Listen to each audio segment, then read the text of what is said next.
Hey guys, before tonight's journey begins, take a moment to settle in. Find the position your body wants to rest in. Loosen anything that feels tight. Let your shoulders drop, and let the day you have carried begin to set itself down. Tonight we are spending a long, quiet evening inside a small English town where ladies govern everything with politeness, where every visit is timed to the minute, and where no one has ever once admitted to being poor. There is nothing here you need to follow closely. The story moves at the pace of breathing, and it is meant to carry you gently towards sleep. If these quiet journeys help you rest, you are warmly welcome to follow the channel, so that another evening like this one can find you when you need it. A quiet like, or a few words left below about where you are listening from tonight, helps others discover these stories too. There is no hurry to do any of it. It can wait until morning, or it can wait forever. None of it asks anything of you now. For now there is only this, the warmth around you, the slow settling of the night, a long, gentle story waiting to begin. So let your eyes close if they wish to. Let your breathing slow. And when you are ready, we will step onto a quiet cobbled street, where the morning light is just beginning to touch the tops of the chimneys. There's a town in England, a small one, set back from the main road, about 20 miles from anywhere that matters. It sits in the kind of countryside where the fields come right up to the last row of houses, and the church bell can be heard from every parlour window. The year is somewhere around 1840, give or take, and the thing you'd notice first if you walk down the high street on a Tuesday afternoon is that there are almost no men. The women here have been running things for so long that they've forgotten it was ever supposed to be otherwise. They keep their gardens immaculate. They know every piece of news in the parish before it has fully happened.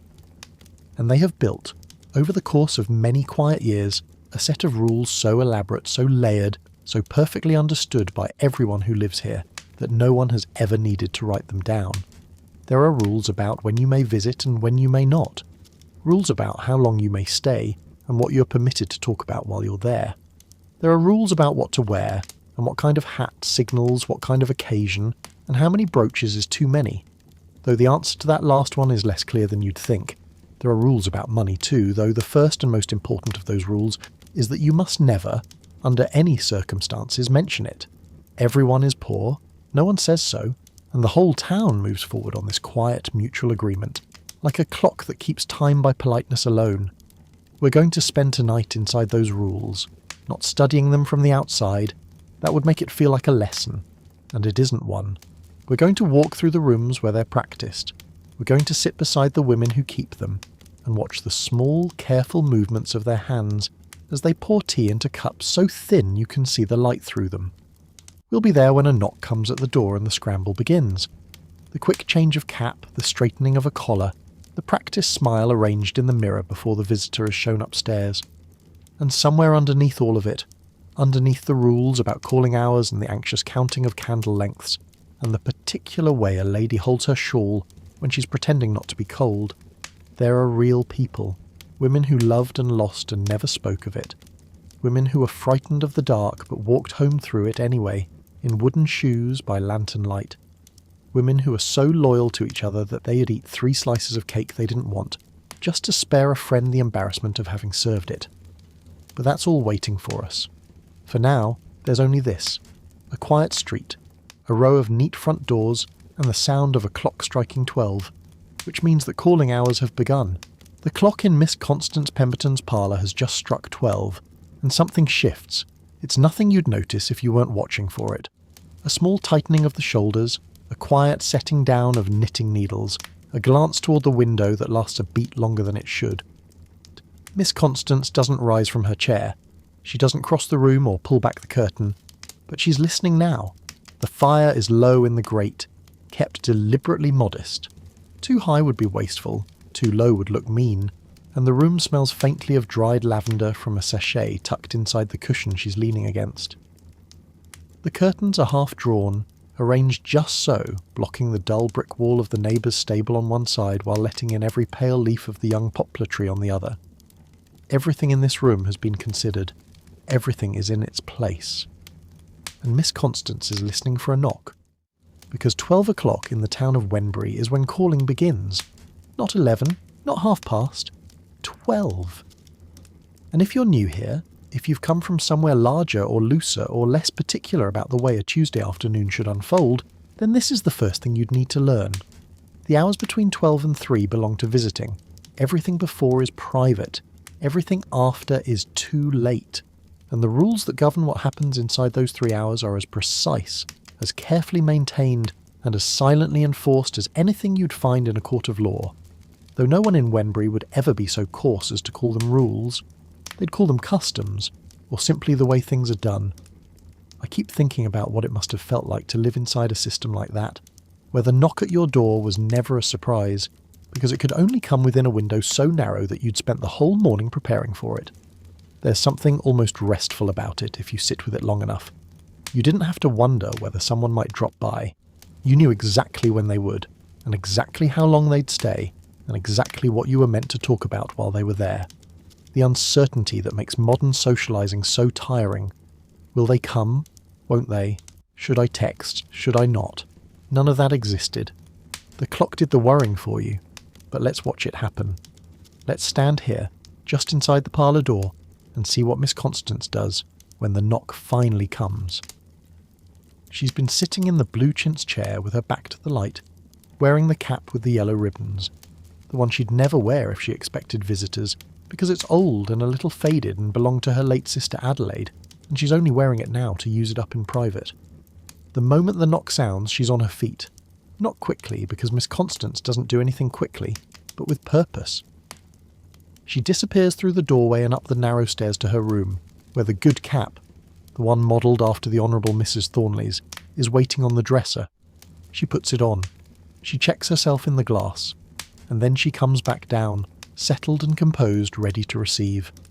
Only this morning she's come down with both caps on, the yellow-ribboned one still underneath, the good one perched on top, and the whole arrangement sitting rather high on her head. She doesn't know. She won't know for the entire visit, and no one will tell her because telling her would mean acknowledging that she'd been caught in a private cap, and that would be worse than the caps themselves. You'd think this was a small thing, and it is, in a way. But it tells you everything about how Wenbury works.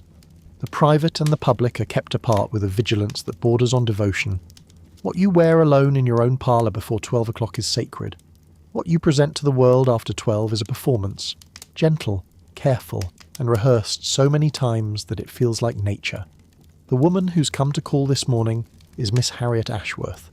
She lives alone on the far side of the high street, in a house with no near neighbours, and she has opinions about everything, delivered with a brisk nod and a mouth that purses shut after each declaration as if to seal it.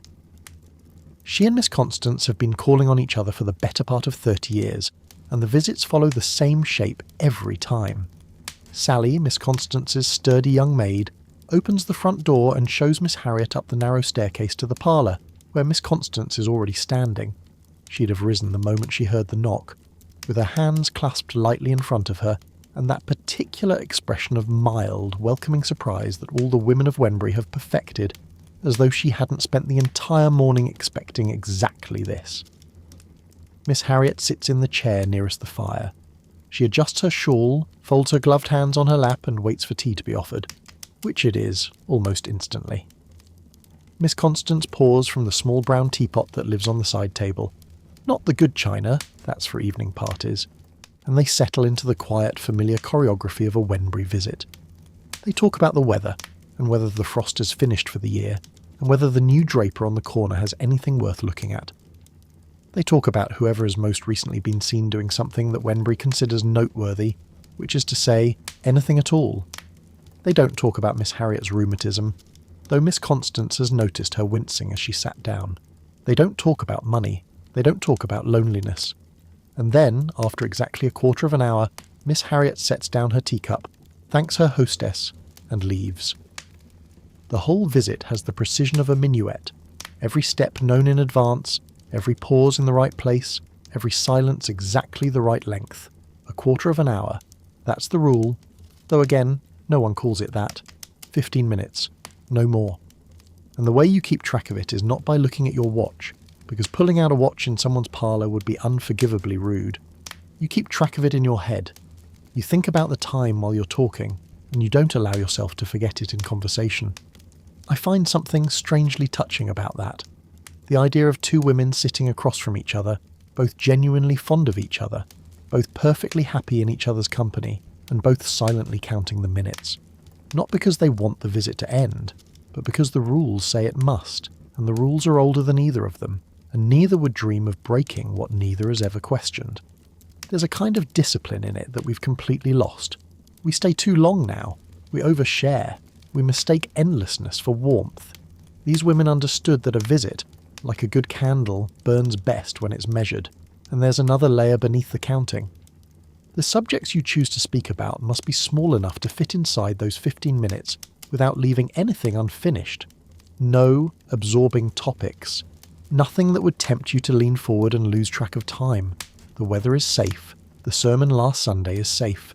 The new pattern of wool at the draper's shop is safe, though you mustn't spend too long on it, or you'll give the impression that you can't afford silk.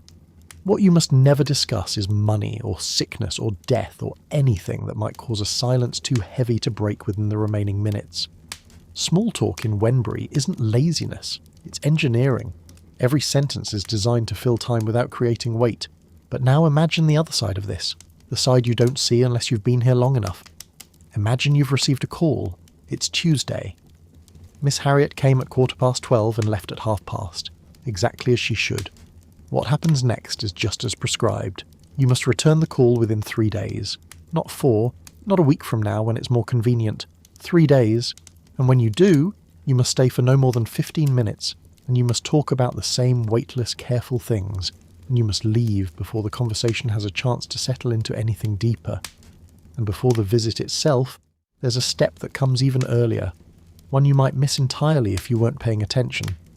The evening you arrive in town, before anyone has seen you, before you've unpacked your trunk or hung your coat, a message will come. Not a person, a message. Our friends have sent to inquire how you are after your journey tonight. That's the opening. It means the neighbours know you're here, and they are observing the proper interval, one full day of rest, before they come in person. You don't have to do anything, you just have to be ready. Tomorrow they will let you settle. The day after they will call, and from that moment on, you are inside the system, and the system will carry you. And if someone new arrives in town, a cousin visiting from the south, say, or a widow taking a house on the edge of the high street, the machinery starts from scratch. The newcomer must be informed gently but firmly of how things work. Miss Constance's late sister Adelaide, who ran this household for decades with the authority of a field marshal and the vocabulary of a bishop, used to deliver these instructions to any young person staying in the town with the solemnity of a magistrate reading the law. Our friends have sent to inquire how you are after your journey tonight, my dear, she'd say, meaning the neighbours had already dispatched a servant with a formal inquiry, and this was only the opening move. They will give you some rest tomorrow, but the next day I have no doubt they will call. So be at liberty after 12. From 12 to 3 are our calling hours. And then, after the call had been received and returned, it is the third day. Never let more than 3 days pass between receiving a call and returning it, and you are never to stay longer than a quarter of an hour. The young visitor, baffled, would ask the obvious question. But how am I to know when 15 minutes have passed? Am I to look at my watch? And the answer, delivered without a trace of irony. You must keep thinking about the time, my dear, and not allow yourself to forget it in conversation. So that's what they did. All of them. Every woman in Wenbury carried a small silent clock inside her head, ticking alongside whatever she happened to be saying about the price of butter or the lateness of the post. And because everyone had this clock running, no one ever said anything interesting enough to make anyone forget it. The conversations were short and careful and perfectly timed, and afterwards everyone went home feeling that the social fabric of the town had been maintained for another day. There's a rhythm to it that I think you can feel, even now, even lying here in the dark with your eyes closed. The knock at 12, the quick change of cap, the soft creak of a chair as someone sits down, the murmur of voices, never raised, never hurried, never quite saying anything that matters. And then the rustle of a shawl being gathered, the setting down of a teacup, and the quiet click of a front door closing. 15 minutes. Done. The clock resets. But calling wasn't only about the visit itself. There was a whole architecture around it, a scaffolding of preparation and aftermath that took up far more time than the visit ever did. The morning before 12 was its own quiet theatre. Sally would have swept the front step and polished the brass knocker before breakfast. Miss Constance would be arranging the parlour by 10, moving a cushion an inch to the left, angling the small side table so the teapot would catch the light. The fire needed to be right, not too high, because that would look extravagant, and not too low, because that would look mean. The chairs needed to be set at the proper distance from each other, close enough for easy conversation, far enough apart to preserve dignity. The tea things needed to be ready but not set out, because setting them out too early would suggest you'd been expecting someone, and the polite fiction was always that the visit was a pleasant surprise. And the front door needed to be answered promptly but not instantly. Too fast and it would seem as though someone had been lurking behind it. Too slow and it might suggest the household was not well managed. And then there was the question of what to wear. The cap, of course. Always the cap. But beyond the cap there was the collar to consider and the brooch, and whether the brooch should be the one with the little painted dog's eye or the one shaped like a weeping willow, and whether the shawl should be the warm one or the good one, and whether it was possible to be both warm and good at the same time. These decisions sound trivial, and they were trivial, and that's exactly why they mattered so much. In a town where nothing dramatic ever happened, where the days were as alike as a row of teacups on a shelf, the small choices were the only ones you got to make. The brooch you pinned to your collar at 10 minutes to 12 was your one act of self-expression for the day. You know what gets me about all of this? It's not the rigidity, it's the kindness underneath it. Because the rules weren't there to keep people apart. They were there to make sure that everyone, every woman living alone in a small house on a quiet street, every widow on a fixed income, every spinster with nothing but her garden and her knitting and her one good cap, had a reason to be visited. The system guaranteed it. If you lived in Wenbury, you would be called upon. You would sit in your parlour and hear the knock and someone would come in, and for 15 minutes you would not be alone. It didn't matter if you were dull or shy or had nothing interesting to say. The rules didn't care about that. The rules only cared that you existed, and that existing entitled you to company. And after the visitor had gone, and the teacup had been washed and put away, and the fire had been allowed to settle back down to its private economical glow, there was always the knowledge that in 3 days' time you would be the one doing the calling. You'd put on your good cap and your shawl and your pattens, and you'd walk down the street in the thin winter light, and you'd knock on someone else's door, and for another 15 minutes the silence would be broken. Back and forth, all through the autumn and winter and spring, the women of Wenbury moved between each other's houses like the pendulum of a clock, keeping time, keeping company, keeping each other from the kind of loneliness that no one in this town would ever admit to feeling. And here's the thing that stays with me. We think of ourselves as so different from these women, freer, more honest, less bound by pointless ceremony, but I'm not sure that's true. I think we've just replaced their rules with our own. We check our phones the way they check their clocks. We agonise over how quickly to reply to a message the way they agonised over whether 3 days or 4 was the correct interval for returning a call. We perform casualness the way they performed formality, carefully, anxiously, terrified of getting the tone wrong. The costumes have changed, the counting hasn't, and somewhere underneath all of it, in their century and ours, is the same quiet hope that someone will knock and come in and sit down and stay for a little while. The fire has burned low in Miss Constance's parlour. The last visitor left an hour ago, and the calling hours are over for another day. She's back in the blue chintz chair now, the good cap put away, the yellow ribboned one on her head again. Her knitting needles click softly in the quiet. Outside, the street is empty. The light is already fading. Tomorrow, the whole thing starts again. If you wanted to understand a woman in Wenbury, really understand her, not just her name and her address and which pew she sat in on Sundays, you wouldn't ask her a single question. You'd look at her cap, because the cap told you everything. It told you her age, or at least the age she wished to present to the world. It told you her income, or the income she wanted you to believe she had. It told you who she admired, and who she was trying not to compete with, and whether she'd received any visitors that week worth dressing up for. A cap in Wenbury wasn't just something you put on your head. It was a letter you wrote to the town every morning, and the town read it very carefully indeed. Miss Constance Pemberton owned 3 caps in regular rotation. There was the everyday cap, which was plain and sensible, and sat close to her head like a small, quiet apology for being there at all. There was the good cap, modelled after the one worn by the Honourable Mrs. Thornley.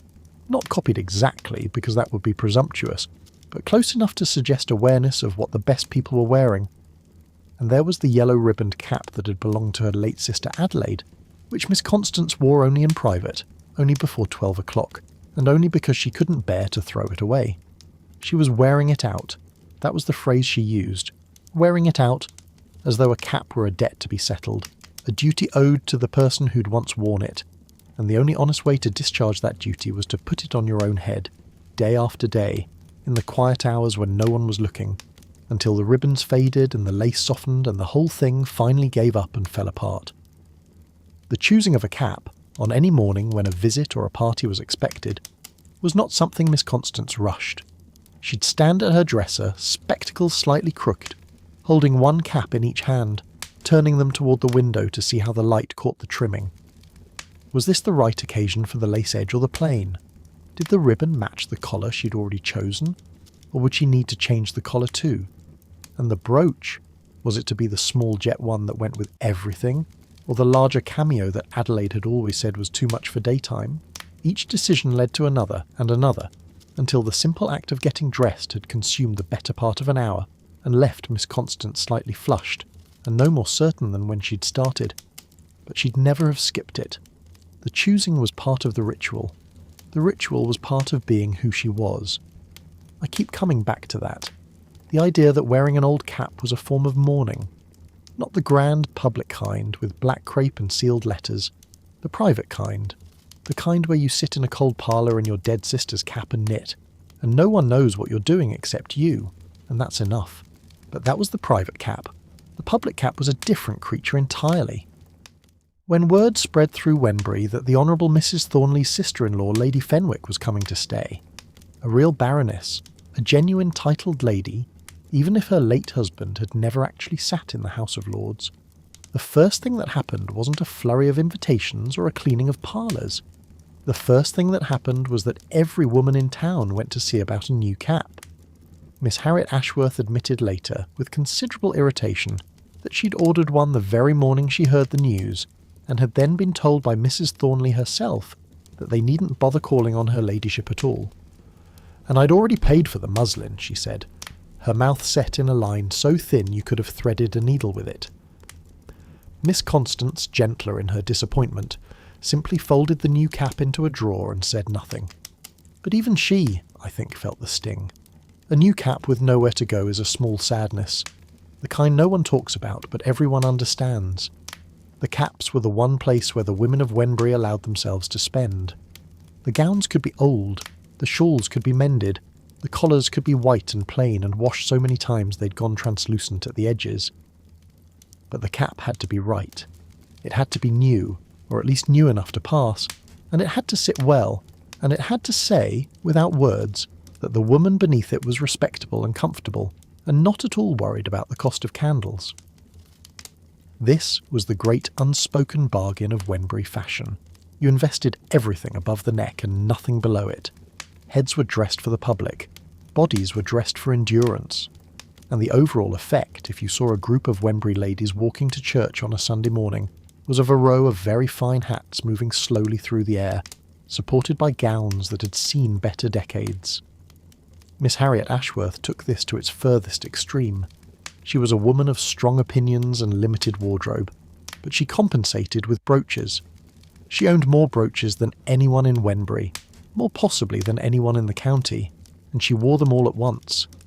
I counted 7 on her the evening of Miss Prudence Chalford's tea party, arranged across her person with the strategic density of medals on a general's chest.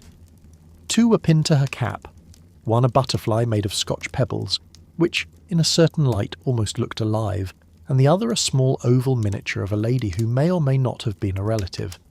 One fastened her net neckerchief, one held her collar, one sat squarely on the front of her gown, midway between her throat and her waist, like a sentry guarding the border between the two. Another ornamented the point of her stomacher, and the 7th... I've genuinely forgotten where the 7th was, but it was there, I'm certain, because I counted. You know what I find wonderful about that. Not the brooches themselves, though some of them were really quite beautiful in their strange old-fashioned way.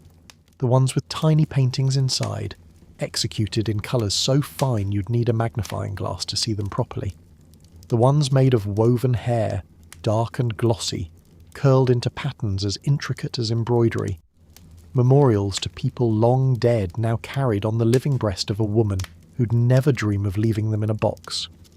There were brooches shaped like weeping willows beside miniature mausoleums, brooches with small dog's eyes painted so carefully that they seemed to follow you across the room.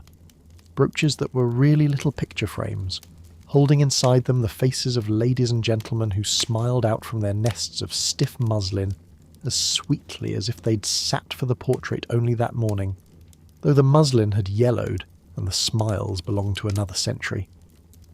What I find wonderful is the confidence, the absolute unshakable belief that 7 brooches was a perfectly reasonable number of brooches, and that anyone who thought otherwise simply didn't understand jewellery. Miss Harriet didn't wear 7 brooches because she wanted to be noticed. She wore them because she had them, and they were good. And why on earth would you leave a good brooch in a drawer when it could be out in the world doing its job? There's a logic there that I think we've lost. The idea that everything you own should be used, seen, put to work. Nothing held in reserve. Nothing saved for a better occasion that might never come. But if the brooches were Miss Harriet's signature, the calash was the uniform of them all. And if you've never seen a calash, and I'd be surprised if you had, because they disappeared from the world a long time ago. Let me try to describe it. Imagine the folding hood of an old-fashioned carriage, the kind that hinges up and over and covers the whole seat. Now shrink it down until it fits over a human head. That's a calash.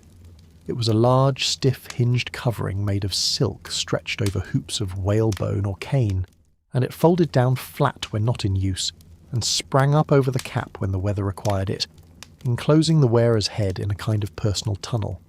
It was designed to protect the cap from rain without crushing it, because a crushed cap was a social catastrophe of the highest order, and it looked, to anyone seeing it for the first time, absolutely extraordinary.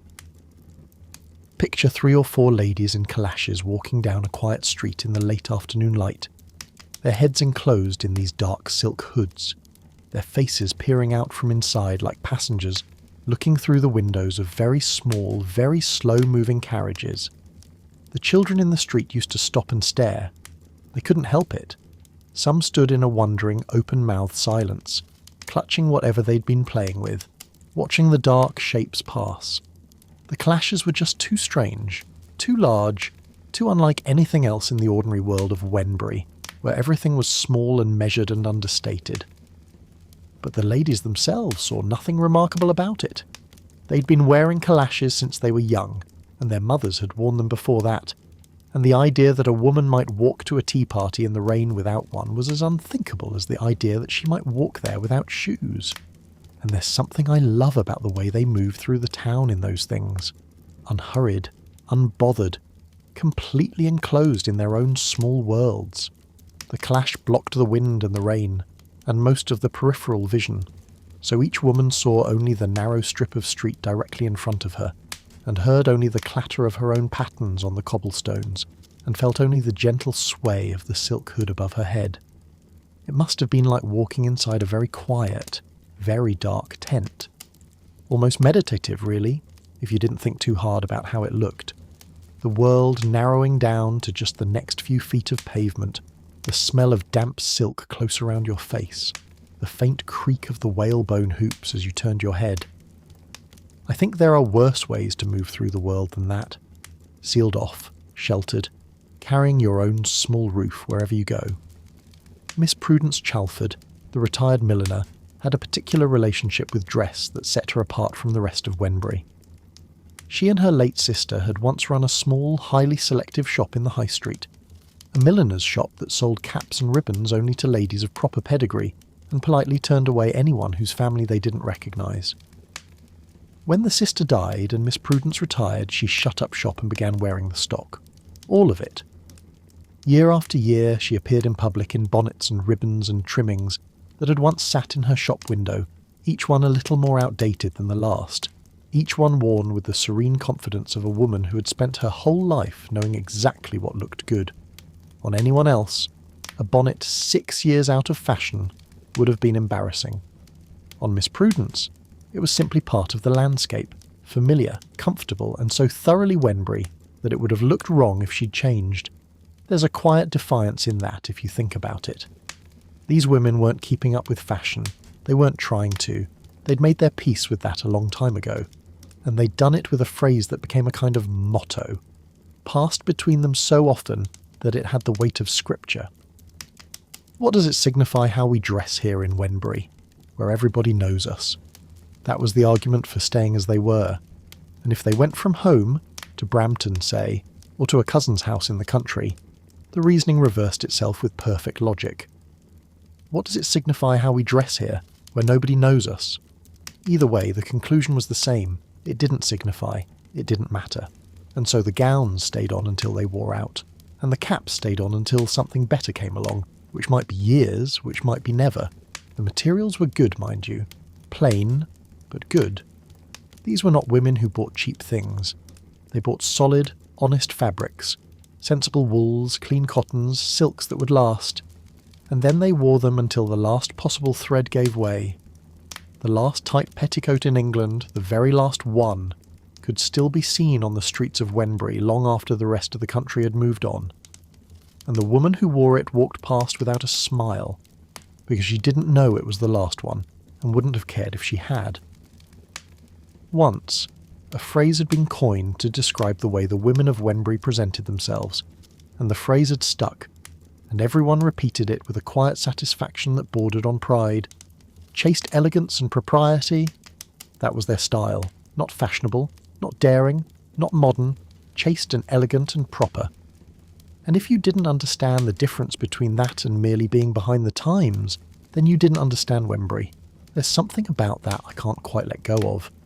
The idea that somewhere in England, in a small town no one much cared about, the final example of a vanished fashion was still being worn by a woman who'd bought it when it was new, and saw no reason to stop wearing it just because the world had changed its mind. She wasn't making a statement. She wasn't being eccentric. She was just wearing her clothes, and the clothes happened to be a record of a different time, a time she carried with her, stitched into the seams and pressed into the pleats, every day of her quiet life. That red silk umbrella, for instance. There was a story about it that everyone in Wenbury knew, the way everyone in a small town knows the stories that belong to the place itself rather than to any one person.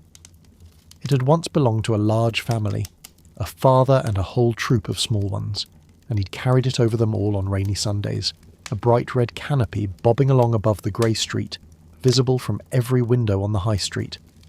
But the father was gone now, and the children were gone, scattered, grown, moved away to places that had nothing to do with Wenbury, and the last surviving member of the family was a gentle, small, elderly spinster who could barely hold it up. She still carried it to church when it rained.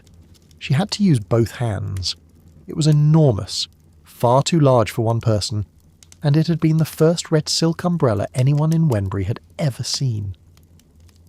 The children had once followed it through the streets, calling it a stick in petticoats. Now no one followed it, but everyone remembered. And this is what dress in Wenbury was really about.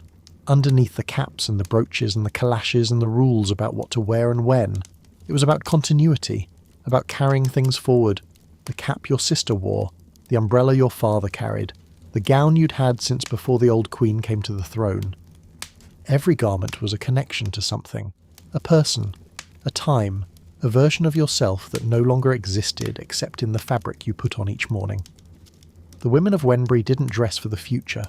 They dressed for the past, and the past, in return, kept them warm. The light outside Miss Constance's window has shifted from grey to gold. The afternoon is wearing on. Somewhere down the street a door opens and closes, and the sound of patterns on stone fades into the distance. Miss Constance reaches up without thinking and adjusts her cap. The yellow-ribboned one, the one no one sees. It sits just right. There's a phrase they used in Wenbury that I've never quite been able to get out of my head. Elegant economy? That's what they called it. Not thrift, not frugality, not penny pinching or making do or getting by. Elegant economy. As though the act of being poor could be elevated, through sheer force of good manners, into something refined, something tasteful, something you might almost choose, if you didn't know better, because it suited you so well.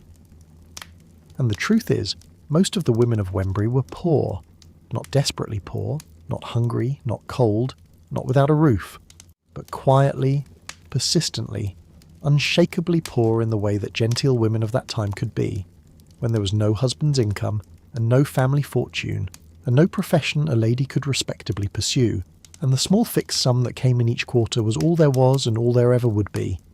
They had enough to live. They didn't have enough to be careless. And the gap between those two things, the narrow, anxious space between having enough and having plenty, was where the whole elaborate system of elegant economy took root. The first rule, and the most important, was that you never spoke of it. You never mentioned money. Not yours, not anyone else's, not in any context, not for any reason. The subject savoured of commerce and trade, and though some might be poor, they were all, every one of them, aristocratic. That was the word they used, aristocratic. Not in the sense of actually being aristocrats, though Miss Constance Pemberton's family was distantly connected to the Arleys, and she never forgot it, but in the sense of belonging to a class of people for whom money was simply not discussed. It existed, of course. It governed everything. But it was like the weather in winter, always there, always pressing in, and absolutely never to be acknowledged in polite company. And the word they feared most in this regard, the word that carried more weight in Wembury than any other single syllable, was vulgar. Vulgar. It landed like a stone dropped into still water. To be vulgar was to mention money. To be vulgar was to give expensive food at an evening party. To be vulgar was to spend openly, or to complain of not having enough. The Honourable Mrs. Thornley, who was sister-in-law to a late Earl, and therefore the highest authority on what constituted vulgarity, gave nothing at her own gatherings but wafer bread and butter and sponge biscuits, and she was admired for it. That was elegant economy at its purest, serving less not because you had less, but because serving more would have been vulgar. The logic was circular and airtight, and no one questioned it, because questioning it would itself have been vulgar. So they found other explanations. Beautiful, elaborate, perfectly maintained explanations for every small deprivation. If they walked home from a party instead of taking a sedan chair, it was because the night was so fine, or the air so refreshing. If they wore printed cotton instead of summer silk, it was because they preferred a washing material. If the portions at supper were small, it was because elegance demanded restraint. And if Mrs. Waverley's little charity school maid had to retrieve the tea tray from underneath the sofa where the guests were sitting, because the house was so tiny there was nowhere else to keep it, then everyone behaved as though this were the most natural thing in the world, and spoke about household arrangements as if they all believed their hostess kept a full servants' hall, and a housekeeper and a steward, instead of one small girl whose arms could barely manage the stairs. There's a line I can't stop thinking about. The kind of sentence that folds back on itself like a piece of good origami. Everyone knew. Mrs. Waverley knew that they knew. They knew that she knew that they knew. And she knew that they knew that she knew that they knew. And nobody said a word. The whole thing held together by silence. Layer upon layer of shared, deliberate, compassionate pretense. It would be easy to call that dishonest, but I don't think it was. I think it was the kindest thing they knew how to do. They couldn't give each other money, they couldn't fix each other's circumstances, but they could agree, quietly and without discussion, never to make each other feel ashamed. And that agreement, renewed every time someone walked past a shabby front door without commenting on the paint, or accepted a thin slice of bread without asking for more, was the real foundation of life in Wembury. Not the visiting rules, not the caps, the silence. Let's watch what that silence looked like in practice. Let's go into Miss Constance's parlour on a winter afternoon, when the light outside is already failing, and the fire has been kept deliberately low, just enough to warm the room, not enough to waste coal, and see how the evening unfolds. Miss Constance is sitting in her usual chair, knitting. She can do this in the dark, which is fortunate, because she won't light a candle until tea is brought in, and tea won't come until the clock strikes 5. The hours between the end of calling time and the arrival of tea are what she calls blind man's holiday, a stretch of firelight and shadow where you do whatever your hands can manage without seeing and you don't ask for more. She's told me more than once that she doesn't mind it. I think she almost believes it. but I've seen her eyes drift toward the window when the last of the daylight goes, and I've seen the small unconscious sigh that follows, and I know that the dark weighs on her more than she admits. When Sally finally brings the candle in, just one, because they only burn one at a time, the room changes. The knitting becomes visible again. The familiar objects on the mantelpiece emerge from the shadows. Miss Constance straightens in her chair and blinks, and for a moment she looks startled, as though she's just woken up in a room she wasn't expecting to find herself in, and then she settles, and reaches for her tea, and the evening begins. But the candle is its own small drama, because there are 2 candles in this house. There have to be, in case a visitor comes unexpectedly and finds only one lit, which would betray the economies practiced in private. And the 2 candles must be kept exactly the same length. So they take it in turns. One burns tonight, the other tomorrow. And all through the evening, whatever Miss Constance and I might be talking about, whatever piece of sewing or reading we're engaged in, her eyes keep drifting to the candle, watching the wax creep down, judging the moment when it needs to be snuffed out and its twin brought forward, so that by morning both are the same height, and neither gives away the fact that only one was burning, while the other sat in the drawer, waiting for its turn. I've watched her do this dozens of times, and it never stops being quietly remarkable. The concentration it takes, the vigilance. She'd jump up mid-sentence to swap them, not rudely, not abruptly, but with the smooth, practised grace of someone who's been performing this particular piece of domestic sleight of hand for so long that it's become second nature. She doesn't think of it as hardship. She doesn't think of it as economy, even. She thinks of it as housekeeping. Good, proper housekeeping. The kind her sister Adelaide would have approved of. And the oranges. I have to tell you about the oranges because they're the detail I love best. The one that tells you more about these women than any amount of explanation could. When oranges came into season and appeared on the dessert table after dinner, arranged carefully alongside gooseberries that Miss Adelaide had picked herself from the garden, preserved since summer for exactly this purpose, and set out with 2 decanters and a plate of biscuits in a display that looked genteel and intentional rather than sparse, a curious ritual took place. And I should say a word about those gooseberries because they were part of the economy too. Miss Adelaide had always gathered them herself from bushes at the bottom of the garden. They were bottled in July, stored through the autumn, and brought out at dinner parties all through the winter and spring, so that dessert was never bare and the table never looked as though the household couldn't manage a proper second course. Fresh from the bush they'd have tasted better, of course, but fresh gooseberries were a summer thing, and having nothing for dessert in December would have been unthinkable. So the preserving went on, year after year, and the gooseberries came out of their jars a little softer each time, and nobody said a word about it because they were there, and they were served in a good dish, and that was what mattered. But the oranges, no one cut them. Cutting an orange was untidy. The juice ran everywhere, and no one could say where it would end up, and the mess of it was more than a Wembury dining table could bear. The only civilised way to eat an orange, everyone agreed, was to suck it. But sucking was a problem. Sucking was what babies did. It was an intimate, undignified, frankly physical act, and the thought of performing it in front of company, in front of each other, even, though they'd known each other for 40 years, was utterly impossible. So a compromise was reached silently without discussion, as all the best compromises in Wembury were. After dessert, each lady would take an orange from the dish, rise from her chair, and withdraw to the privacy of her own room. There, behind a closed door, she would suck her orange in peace, alone, unwitnessed. And when she emerged, some minutes later, she would return to the dining parlour as composed and unruffled as if nothing had happened at all. You know what gets me about that? It's not the absurdity, though it is absurd, gloriously so. It's the seriousness.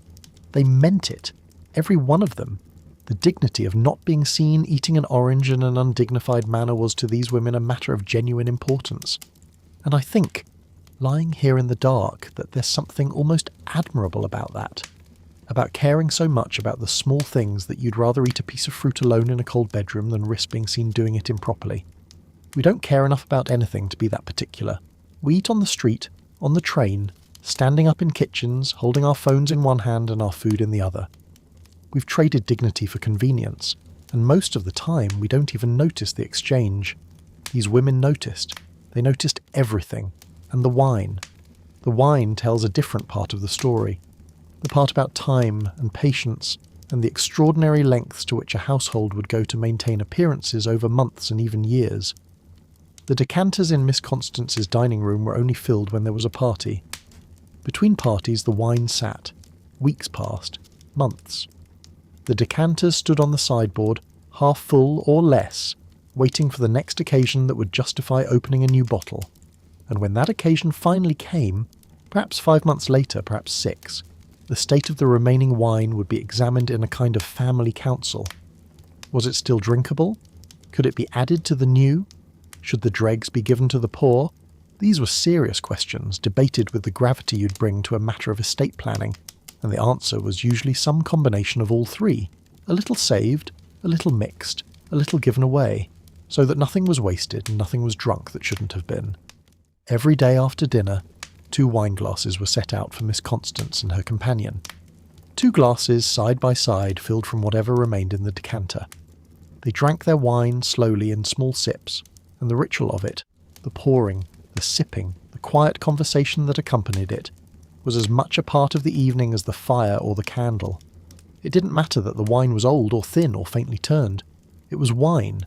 It was served in good glasses on a good table, and that was enough. The early hours were another part of the system, another thread in the quiet web of economy that held Wenbury together. The ladies kept early hours. By 9 o'clock in the evening the parties were over, the card tables folded away, the candle lighters doused. You could hear the clatter of pattens on the cobblestones as the women made their way home, each one guided by the swinging light of a lantern carried by a servant or a hired boy. And by 10:30, the whole town was in bed, asleep, dark. It wasn't that they were tired, necessarily, although some of them were, because a day of careful visiting and careful economy, and careful attention to the length of candles is surprisingly exhausting. It was that staying up cost money. Every hour past 9 was another hour of candlelight, another measure of coal, another small withdrawal from a fund that couldn't afford the loss. So they went to bed, and the town fell silent, and the darkness settled over the rooftops like a blanket pulled up by a careful hand. And on Monday mornings, before the new week began, Miss Constance would sit down with all the notes and letters and bills from the week before and make her accounts straight. Not a penny owed. Everything settled, everything squared, everything accounted for in a small leather book with ruled columns. And then, when the sums were done and the figures were tidy, she would take the letters themselves, the paper they were written on, now that their contents had been absorbed and recorded, and she'd cut them into strips, and fold the strips into neat little spills for lighting candles. Even the words were used up. Even the paper paid its way. Nothing was wasted. Nothing was thrown out that could serve a second purpose. The letter that told you the price of sugar on Tuesday was, by the following Monday, the thing you used to carry a flame from the hearth to the wick. And there's something in that, in the completeness of it, the tidiness, that I find unexpectedly beautiful. A whole life where everything is used, and everything is finished, and nothing is left over at the end of the week. There's something about that I find almost comforting. The whole town going dark at the same time, every chimney cold, every curtain drawn, every woman in her bed with her cap off and her prayers said and her candle out. No one burning the midnight oil because no one had the oil to burn. The darkness wasn't something to be fought or filled or feared. It was part of the routine, part of the economy, part of the deal you made with a life that gave you just enough, and not a penny more, and asked you in return to be grateful for it. And they were grateful. That's the part that surprises me most. They weren't bitter. They weren't resentful. They didn't rail against their circumstances or dream of different lives. They took what they had, the small houses, the thin bread, the wine that had sat in the decanter since Easter, and they made it elegant. They called it elegant. And by saying it often enough, and believing it deeply enough, and practicing it faithfully enough day after day and year after year, they made it true. Elegant economy. 2 words that have no business being together, and yet in Wenbury they fit like a hand inside a well-worn glove. The candle in Miss Constance's parlour has burned down past the halfway mark. She reaches for it, cups her hand around the flame, and blows it out. A thin thread of smoke rises in the dark. She reaches into the drawer beside her chair and brings out the second candle, its twin, its partner, kept carefully at the same height, and lights it from the ember of the first. The evening continues. The knitting resumes. Nothing has changed, and nothing needs to. The party isn't until 6, it's barely past 2, and already Miss Constance Pemberton is on her knees in the parlour with a pair of scissors and a stack of old newspapers cutting. She's cutting out strips, long, narrow strips, the width of a woman's foot, each one laid end to end across the carpet from the door to each chair, so that when the guests arrive this evening, they'll have a path to walk on. A paper path, precisely measured, that will protect the new carpet from the soles of their shoes. The carpet is green, and it's the most expensive thing in this room, possibly the most expensive thing in this house, and Miss Constance has been chasing sunbeams off it all autumn. Every afternoon, when the light comes in low through the window and falls in a warm stripe across the floor, she spreads newspapers over the bright spot, sits back down, and waits. And then, a quarter of an hour later, the sun has shifted, and the bright spot has moved, and she's down on her knees again, relocating the newspapers to the new position and settling back into her chair with the particular satisfaction of a woman who has successfully defended her most precious possession against the forces of nature for another day. But today the sun isn't the problem. Today the problem is shoes. Specifically, the shoes of 6 or 7 ladies who will cross this carpet between 6 o'clock and 9, each one tracking in whatever the streets of Wembury have deposited on her pattens. Mud, probably, and damp, and the fine grey dust that settles on everything in this part of the country. Miss Constance can't ask them to remove their shoes. That would be unthinkable. She can't cover the whole carpet with newspaper, because that would look like she didn't trust her guests, which would be worse. So she cuts paths, thin, careful, rustling little roads of newspaper, one to each chair, and when the evening's over and the guests have gone, she'll gather them up and check the carpet underneath. And if no dirt has seeped through, she'll fold the papers away for next time, because nothing in this house is used only once. I love that image. I keep coming back to it. An elderly woman on her knees with scissors and newspapers, building tiny roads for people who haven't arrived yet, in a room that smells of wool and wood smoke and the faint sweetness of the beeswax she used on the sideboard this morning. There's something devotional about it. Something that belongs more in a church than a parlour. She's preparing a space for other people, making it safe and clean and beautiful, and she's doing it with the same quiet intensity that a sacristan brings to laying out the altar cloth. The guests won't notice the paths. They're not supposed to. The whole point is that the effort is invisible, that the room looks effortless, natural, as though it simply is this way and always has been, and no one spent 4 hours on her knees with scissors to make it so. By 3 o'clock the paths are laid, and the parlour is ready for its transformation. Sally carries in the card tables, 2 of them, square, with green baize tops worn smooth at the corners, from decades of shuffled cards and tapped fingers. They're set up by daylight, because there won't be enough candles later to see what you're doing and arrange furniture at the same time. On each table, a clean pack of cards, still in its paper wrapper. Beside each table, 4 chairs set at equal distances, angled just so. The fire is built up, a little higher than usual because guests are expected, and a good fire shows hospitality, though Miss Constance will be watching it all evening to make sure it doesn't burn too fast. And on the mantelpiece 4 candlesticks, each with a fresh candle, each waiting to be lit at the exact moment the first knock sounds at the door. That's the part I find most vivid, the waiting. Imagine standing in a parlour at 5:30 on a November evening, dressed in your best with the fire crackling and the card table set and the candles ready, and a candle lighter in your hand. One of those long spills made from folded paper twisted into a taper, and you're just standing there, waiting. The room is as perfect as you can make it. The chairs are straight, the cards are clean, the newspaper paths are smooth and flat.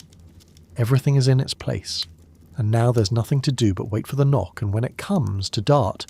Yes, dart, because the first impression matters and the candles must all be lit before the guest reaches the top of the stairs, to each candlestick in turn, touching the flame to the wick, filling the room with light just as the footsteps sound on the landing. Parties in Wembury were solemn festivities. That's the phrase that keeps coming back to me. Solemn festivities. 2 words that shouldn't sit together, like elegant economy, and yet they're exactly right. The ladies felt gravely elated. They sat in their best dresses with their backs very straight, and their hands very still, and they played cards with an earnestness that would have been appropriate at a cabinet meeting, and they spoke in low, measured voices about things that didn't matter, and they went home feeling that something important had been accomplished. What that something was exactly no one could have said, but it had been accomplished, and they were glad of it, and they would do it again next week. But before any of that, before the cards and the candles and the careful conversation, there was the getting ready, and the getting ready in its own quiet way was harder than the party itself. Let's go upstairs. Let's stand in the doorway of Miss Constance's bedroom and watch her prepare. She's been thinking about what to wear since breakfast. Not in the excited, pleasurable way that getting dressed for a party might suggest. Not trying things on, not holding fabrics up to the glass, not spinning with anticipation. In the anxious, slightly panicked way of a woman who knows she has very few choices, and that each choice carries a meaning she may not intend, and that whatever she decides will be silently noted and assessed by every other woman in the room. The cap is the first decision and the most important. She's standing at the dresser now, spectacles on, with the good cap in one hand and a second best cap in the other. The good cap has fresh ribbon. The second best has better lace. Which matters more tonight? Ribbon or lace? If Mrs. Thornley is wearing her usual silk, then lace might look presumptuous. But if Lady Fenwick is there, then ribbon alone might look plain. And what if Miss Harriet Ashworth has gone out and bought something new for the occasion? Which she almost certainly has, because Miss Harriet can never resist the promise of an audience. The collar comes next. White, clean, pressed thin as paper from years of careful laundering. Then the brooch, the small jet one, she decides, because the cameo is too large for an evening at Miss Prudence Chalford's, and the enamelled flower is chipped on one petal, and she doesn't want anyone to notice. Then the shawl, the good one, the one she saves for occasions. She wraps it around her shoulders and looks in the glass, and for a moment, just a moment, she sees herself as she used to be, before her sister died, before the house grew quiet, before the evening started closing in so early. Then the moment passes, and she adjusts the shawl, and she's ready. Downstairs, Sally's receiving her final instructions, and this is a scene I wish I could let you hear, because the voices, Miss Constance's soft, uncertain, slightly wavering voice, and Sally's blunt, practical, faintly exasperated one, are a kind of music all their own. Now, Sally, when you bring the vegetables, you must hand them round. Take them to each person and let them help themselves. Sally nods, but her brow is furrowed. She's a country girl from a farm, and until 4 months ago, the only table she'd ever served was a kitchen table where everyone reached for what they wanted. The idea of carrying a dish from person to person and standing there while they decided how many potatoes they felt like having is new to her and peculiar, and she isn't at all sure she approves. And mind you go to the ladies first, Miss Constance adds, remembering her sister's rule, repeating it now with the earnest faithfulness of a woman passing down a commandment. Always the ladies before the gentlemen. I'll do it as you tell me, ma'am, Sally says, straightening her apron, but I like lads best. There's a silence. Miss Constance blinks. She doesn't quite know what to do with this piece of information, which is neither rude nor relevant nor anything she can reasonably respond to. She chooses to let it pass, the way she lets most of Sally's honest, cheerful, slightly alarming statements pass, with a small cough and a change of subject.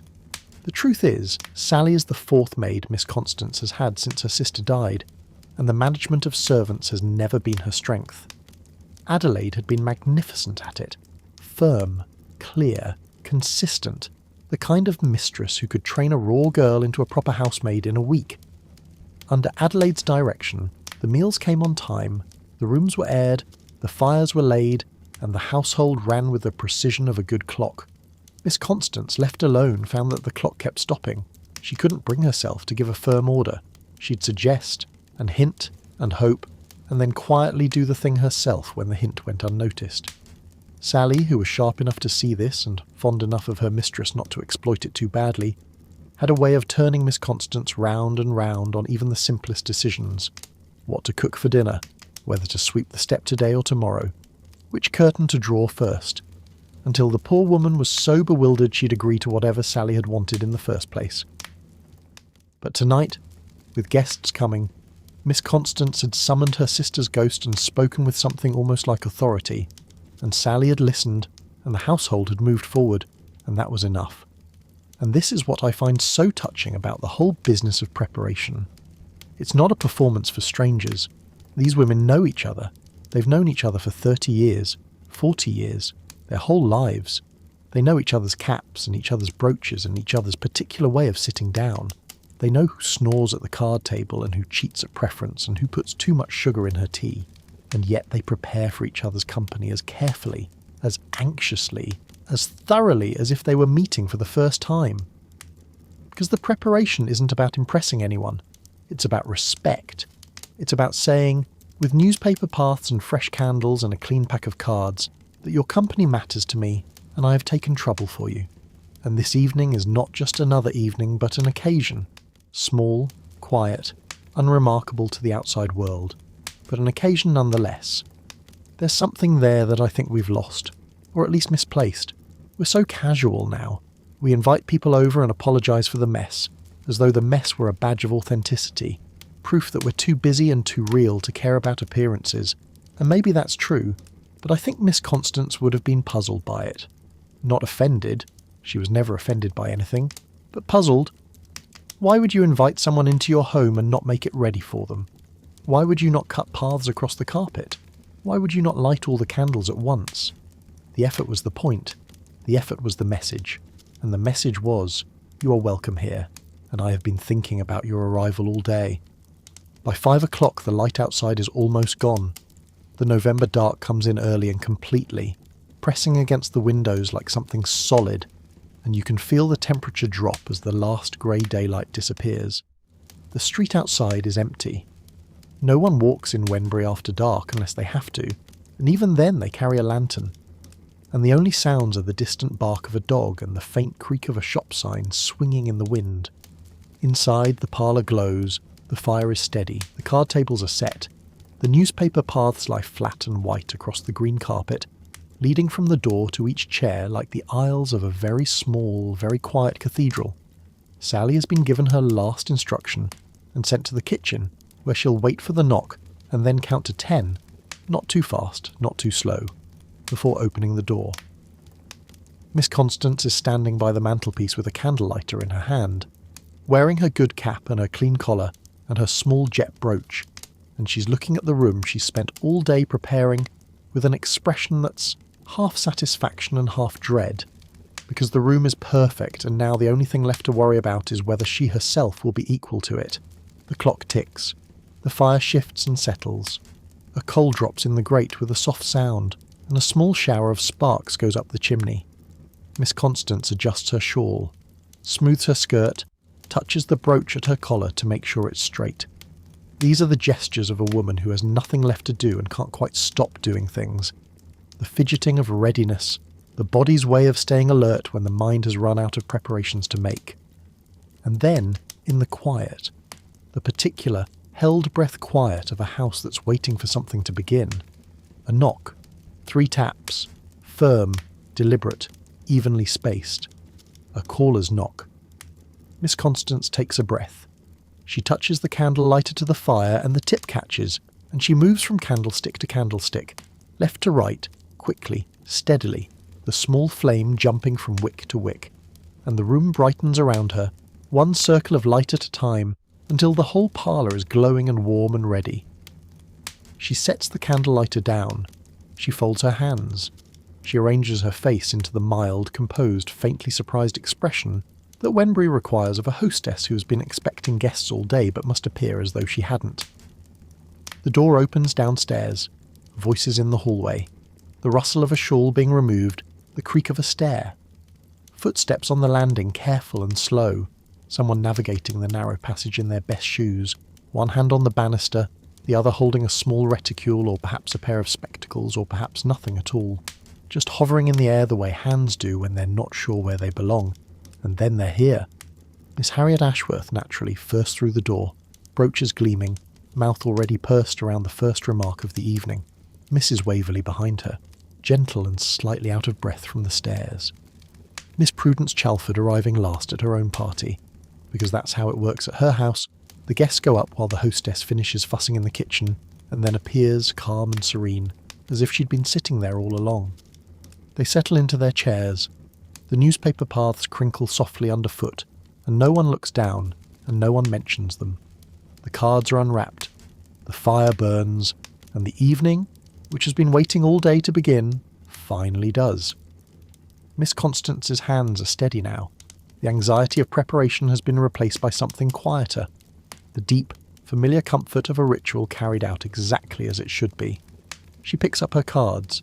She looks across the table at the faces she's known for half a century, lit by candlelight, framed by good caps, softened by the warmth of a room that has been made ready for them with scissors and newspapers and 4 hours of quiet, invisible love.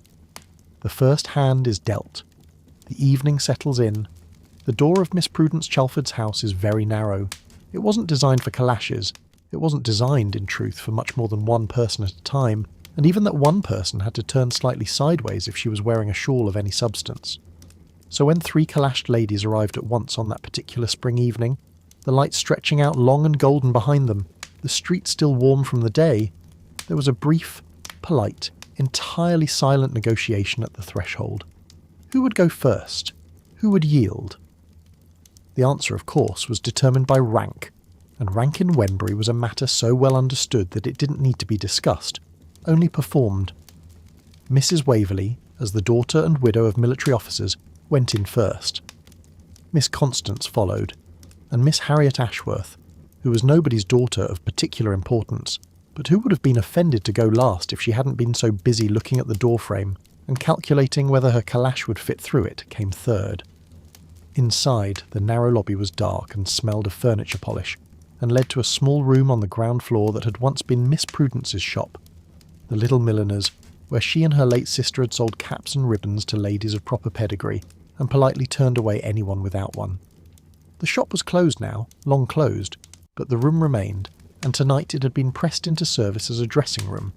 There was a glass on the wall, slightly spotted with age, and a small table with a candle, and just enough space for 6 women to unpin their calashes, shake out their shawls, and arrange their features before going upstairs. And they did arrange them. That's the part I can't get over. They stood in front of that spotted glass, each one in turn, and composed their faces into what can only be described as a company expression, a particular arrangement of the mouth and eyes that communicated pleasant, mild, untroubled interest in everything, and attachment to nothing. It was the face you wore to a party, not your real face, not the face you wore when you were alone or tired or worried about the price of tea, the company face, smooth and calm and slightly smiling and ready for anything. Then, with a series of soft, "After you, ma'am," and "No, after you, I insist," they made their way up the narrow staircase, bowing backwards, yielding precedence, each trying to let the other go first with such earnest politeness that they nearly got stuck on the landing, and emerged one by one into Miss Prudence Chalford's drawing-room. Miss Prudence was waiting for them. She sat very upright, very composed, on the edge of her chair, quite literally the edge, as though sitting all the way back would have been too familiar, too relaxed, too much like a woman at ease in her own home, which of course she was, but which she didn't wish to appear at this particular moment. She'd been listening to the sounds below, the opening of the front door, the murmur of voices, the shuffling of calashes, and she'd timed her last sneeze-like cough to signal her maid Peggy to open the door at just the right moment. The cough was supposed to be discreet. It wasn't, entirely. But Peggy, round-eyed and red-cheeked and only recently promoted from the kitchen, had understood the signal and performed her duty, and now here they all were, in the upstairs room, with the fire lit and the good china set out, and Miss Prudence beaming at them with a joy she was trying very hard to keep within the bounds of propriety. Because this evening mattered to her. It mattered more than she could say, and more than she would ever admit.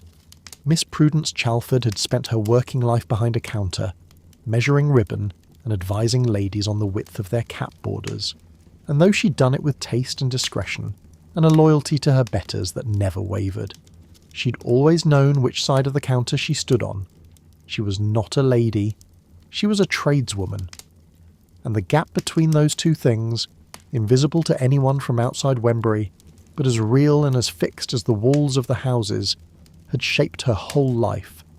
Now retired, With money saved and a cow in the field and time on her hands, she'd crossed the gap.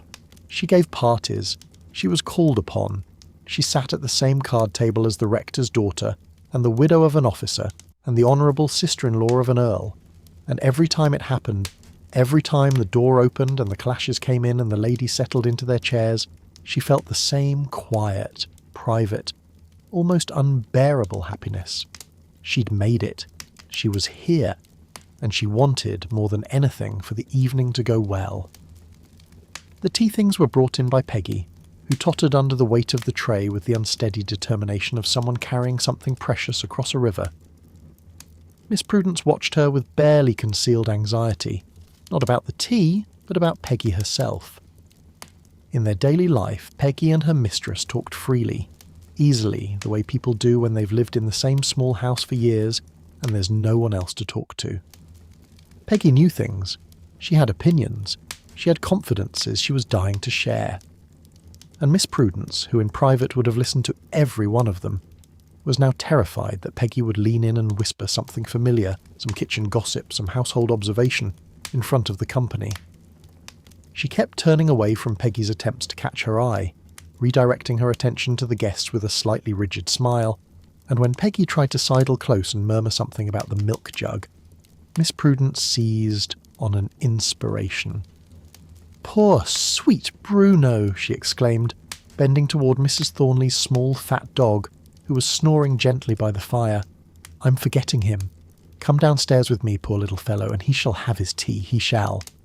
She scooped up the dog and disappeared down the stairs, leaving us in a brief startled silence. I don't think Bruno got anything to eat at all during that expedition. I think the whole thing was a ruse to get Peggy alone in the kitchen for 30 seconds and whisper a fierce instruction to keep her distance. But when Miss Prudence returned, minutes later, she was composed and serene, and the evening continued as if nothing had happened. The china was eggshell thin. You could see the light through it if you held the cup up, which of course no one did, because that would have been vulgar. The silver was old, very old, polished to a high shine that caught the firelight and threw it back in small bright flashes across the tablecloth. The sugar came in lumps so tiny that the little filigree sugar tongs, shaped like a pair of miniature scissors, could barely open wide enough to grip one.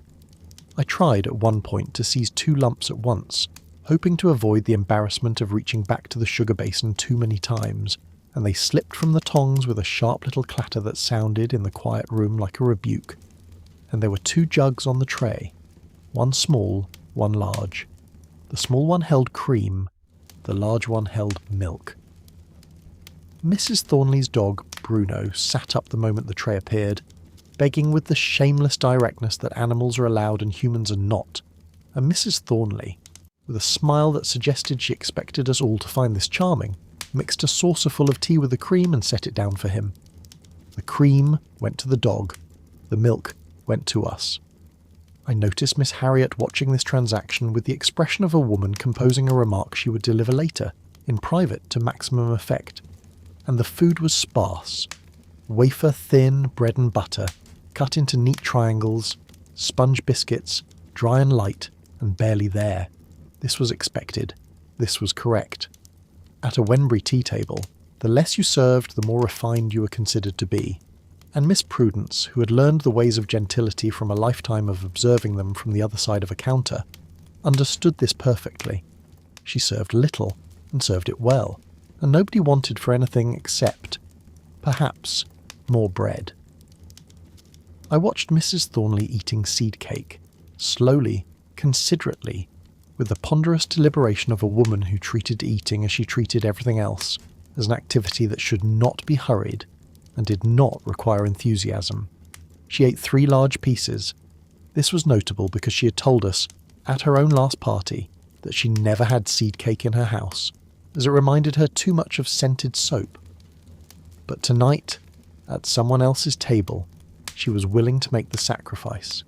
She ate her seed cake with the patient, ruminative expression of someone chewing through an obligation, and Miss Prudence watched her do it with a gratitude that was almost painful to see. The Honourable Mrs. Thornley was eating her cake. The evening was a success, and then Mrs. Thornley fell asleep.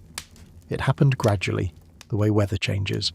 First a heaviness in the eyelids, then a slow rhythmic nodding, then a deeper settling into the cushions of the armchair, and finally a sound, soft but unmistakable, that in any other woman would have been called a snore, but in the sister-in-law of an earl could only be described as a very deep breath taken through the nose with the mouth slightly open.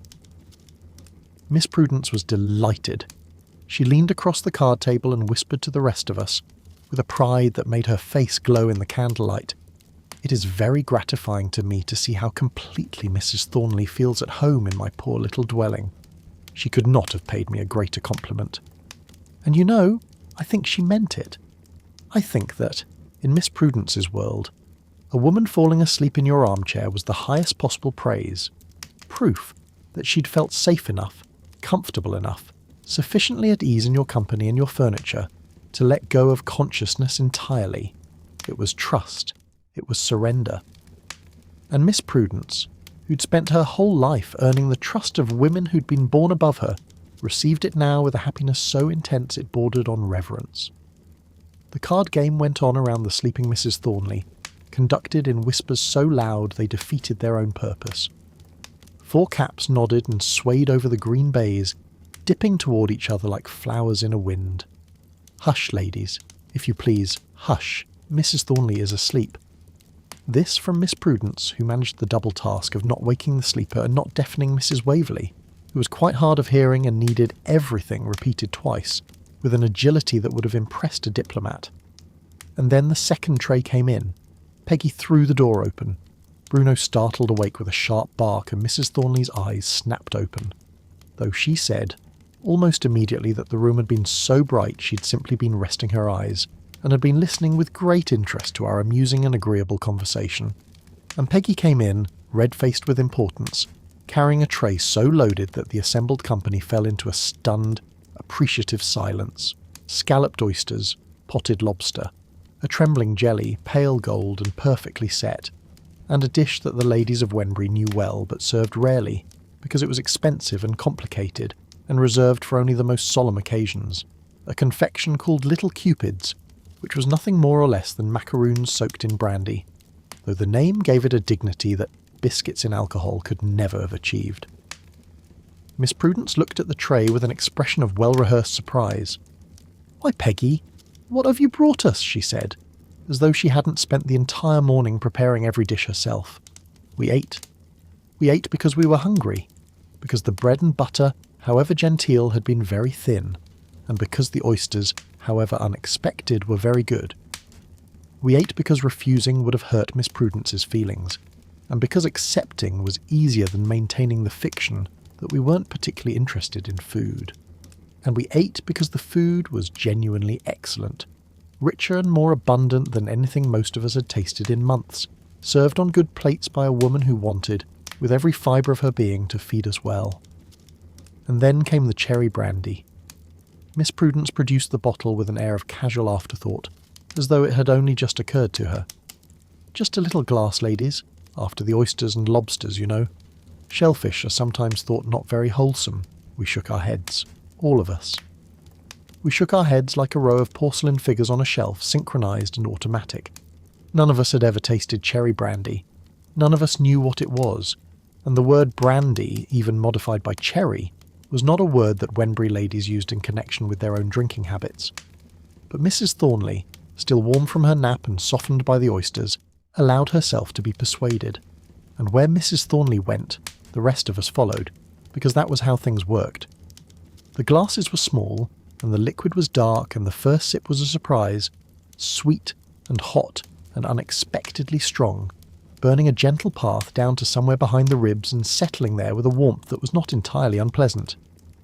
"It's very strong," said Miss Harriet, setting down her empty glass with the considered air of a woman delivering a medical opinion. "I do believe there's spirit in it." "Only a little drop," said Miss Prudence quickly. "Just necessary to make it keep, you know, like the brandy pepper we put over our preserves. I often feel quite tipsy myself from eating damson tart." I don't think damson tart has ever made anyone tipsy, but the comparison served its purpose, which was to reclassify the cherry brandy from alcoholic drink to preserving agent, a domestic substance, harmless and familiar, no different from the brandy that went over the Christmas pudding. And with that reclassification safely made, we all took another glass, and the evening grew warmer, and the conversation grew easier, and Mrs. Thornley, who might never have opened up over wafer bread and butter alone, told us something she'd been keeping to herself for weeks, that her sister-in-law Lady Fenwick was coming to stay. There's something about that moment, about the cherry brandy and the oysters and the warmth of the fire and the sleeping dog and the hostess who'd been born behind a counter and was now, for one evening, the centre of everything, that I find almost unbearably tender. Miss Prudence Chalford had wanted this to be a good evening. She'd wanted it more than she'd wanted anything in a long time. And it was. It was a good evening. Not because the food was fine, though it was. Not because the company was distinguished, though she thought it was. But because for a few hours in a small upstairs room, 6 women had sat together and eaten together and talked together and let their guards down just enough, just a fraction, just the width of a cherry brandy glass, to feel something like genuine warmth. And Miss Prudence, looking round the room at her guests, at their flushed cheeks and their loosened shawls and their slightly crooked caps, murmured to herself the words I think she'd been wanting to say all evening. I wish my poor sister had been alive to see this day. The candles have burned low, the cards are put away. The cherry brandy bottle, lighter now by several glasses, has been corked and returned to the cupboard where it lives between occasions. Peggy is clearing the last of the plates, moving quietly, trying not to disturb the settled peace of the room, and the ladies of Wenbury are reaching for their shawls, pinning their calashes, preparing for the walk home through streets that are dark now and quiet and cold. Miss Prudence sees them to the door. She hovers, offering help, brushing lint from a collar, adjusting the fold of a shawl. And then they're gone, their patterns clicking on the cobblestones, their lanterns swinging small arcs of light through the dark, and Miss Prudence is alone in her narrow house with Peggy, and the dirty plates, and the warm, sweet-smelling air of a room where something good has happened. She stands in the doorway for a moment, listening to the footsteps fade. Then she closes the door and blows out the last candle, and goes upstairs to bed. The card tables are set. The candles are lit. 4 women lean in toward the green baize, and their shadows lean with them, stretching up the walls behind them like a second, larger audience. The game is preference. It's the only game Wenbury plays, has played for as long as anyone can remember, and it's played with a seriousness that from the outside might seem wildly out of proportion to the stakes. The stakes are 3p a round. 3p. You could buy a good loaf of bread for 3p. You could not buy anything else for 3p. And yet the way these women handle their cards, the way they study them, shield them, lay them down with the deliberate precision of someone placing a document before a judge, you'd think they were gambling their houses. Miss Harriet Ashworth deals. She deals the way she does everything, briskly, efficiently, with a slight snap of the wrist that sends each card spinning across the baize like a small flat bird. She's good at preference. She's better than anyone else at this table, and she knows it, and she doesn't trouble herself to hide it. When she wins a trick, which is often, she doesn't smile. She merely gathers the cards toward her with one hand, aligns them against the table edge, and waits for the next. When she loses, which is rare, her mouth tightens by exactly 1 degree, and she says nothing, and the silence is more eloquent than any complaint. Miss Constance, across from her, plays with a kind of bewildered hopefulness that never quite resolves into strategy. She picks up her cards and looks at them with the expression of someone who has just been handed a letter in a foreign language, studying each one, turning it slightly, as though a different angle might reveal something she'd missed. She bids too high. She leads the wrong suit. She forgets sometimes what trumps are, and has to be reminded, and the reminder comes from Miss Harriet, who delivers it with the patient, slightly pained air of a schoolteacher, correcting the same mistake for the 100th time. But Miss Constance doesn't mind. She doesn't play to win. She plays because the evening requires it, because her friends are here, because the candles are lit and the fire is warm and the cards make a satisfying little sound when they land on the baize, and that's enough. Mrs. Waverley sits to Miss Constance's left, very close to the candle, squinting at her hand through spectacles that are no longer quite strong enough for the job. She's hard of hearing and getting harder, and the combination of poor sight and poor hearing means that she misses about 1/3 of what happens at the table and guesses at the rest. When someone bids, she leans forward and cups her hand behind her ear, and the bidder has to repeat it, louder this time, then louder again, until the whole table is shouting its supposedly secret intentions across the bays in voices that could be heard from the street. The whispering is the best part. It's the most paradoxical thing in Wenbury, and Wenbury is a town built on paradox. The convention is that all bidding must be done in whispers. It's a private matter between you and the table. But Mrs. Waverley can't hear whispers, so the whispers get louder and louder and louder, until they're not whispers at all but full-throated declarations delivered at a volume that would carry across a churchyard, and still everyone maintains the fiction that they're speaking sotto voce, and still everyone pretends that the neighbouring table, if there is one, hasn't heard every word. You know what I find beautiful about that? The commitment to the pretense. They could have given up the whispering. They could have said, Mrs. Waverley can't hear, so let's just speak normally. But that would have meant admitting that the convention was impractical, and admitting that would have meant changing it, and changing things was not something Wenbury did. So instead they raised their whispers to a shout and called it whispering, and everyone was satisfied, and Mrs. Waverley got to play, and the game went on. The fourth player tonight is Mrs. Thornley, though player is a generous description. Mrs. Thornley sits in the best chair, the one with the arms, the one nearest the fire, the one that reclines just enough to be comfortable without being improper, and she holds her cards loosely, almost carelessly, as though the outcome of the game were a matter of supreme indifference to her, which it is. Mrs. Thornley doesn't play preference because she enjoys it. She plays because she enjoys being seen to play, because the card table is a place where her presence confers importance, and her absence would be noticed, and her approval of the evening can be given or withheld with the slight inclination of her head. She plays 3 or 4 hands, contributes her 3pence without enthusiasm, and then, as reliably as the clock on the mantelpiece, she falls asleep. The first time it happened, there was consternation. What do you do when the most important person in the room has stopped being conscious? Do you wake her? Do you carry on without her? Do you pretend it hasn't happened?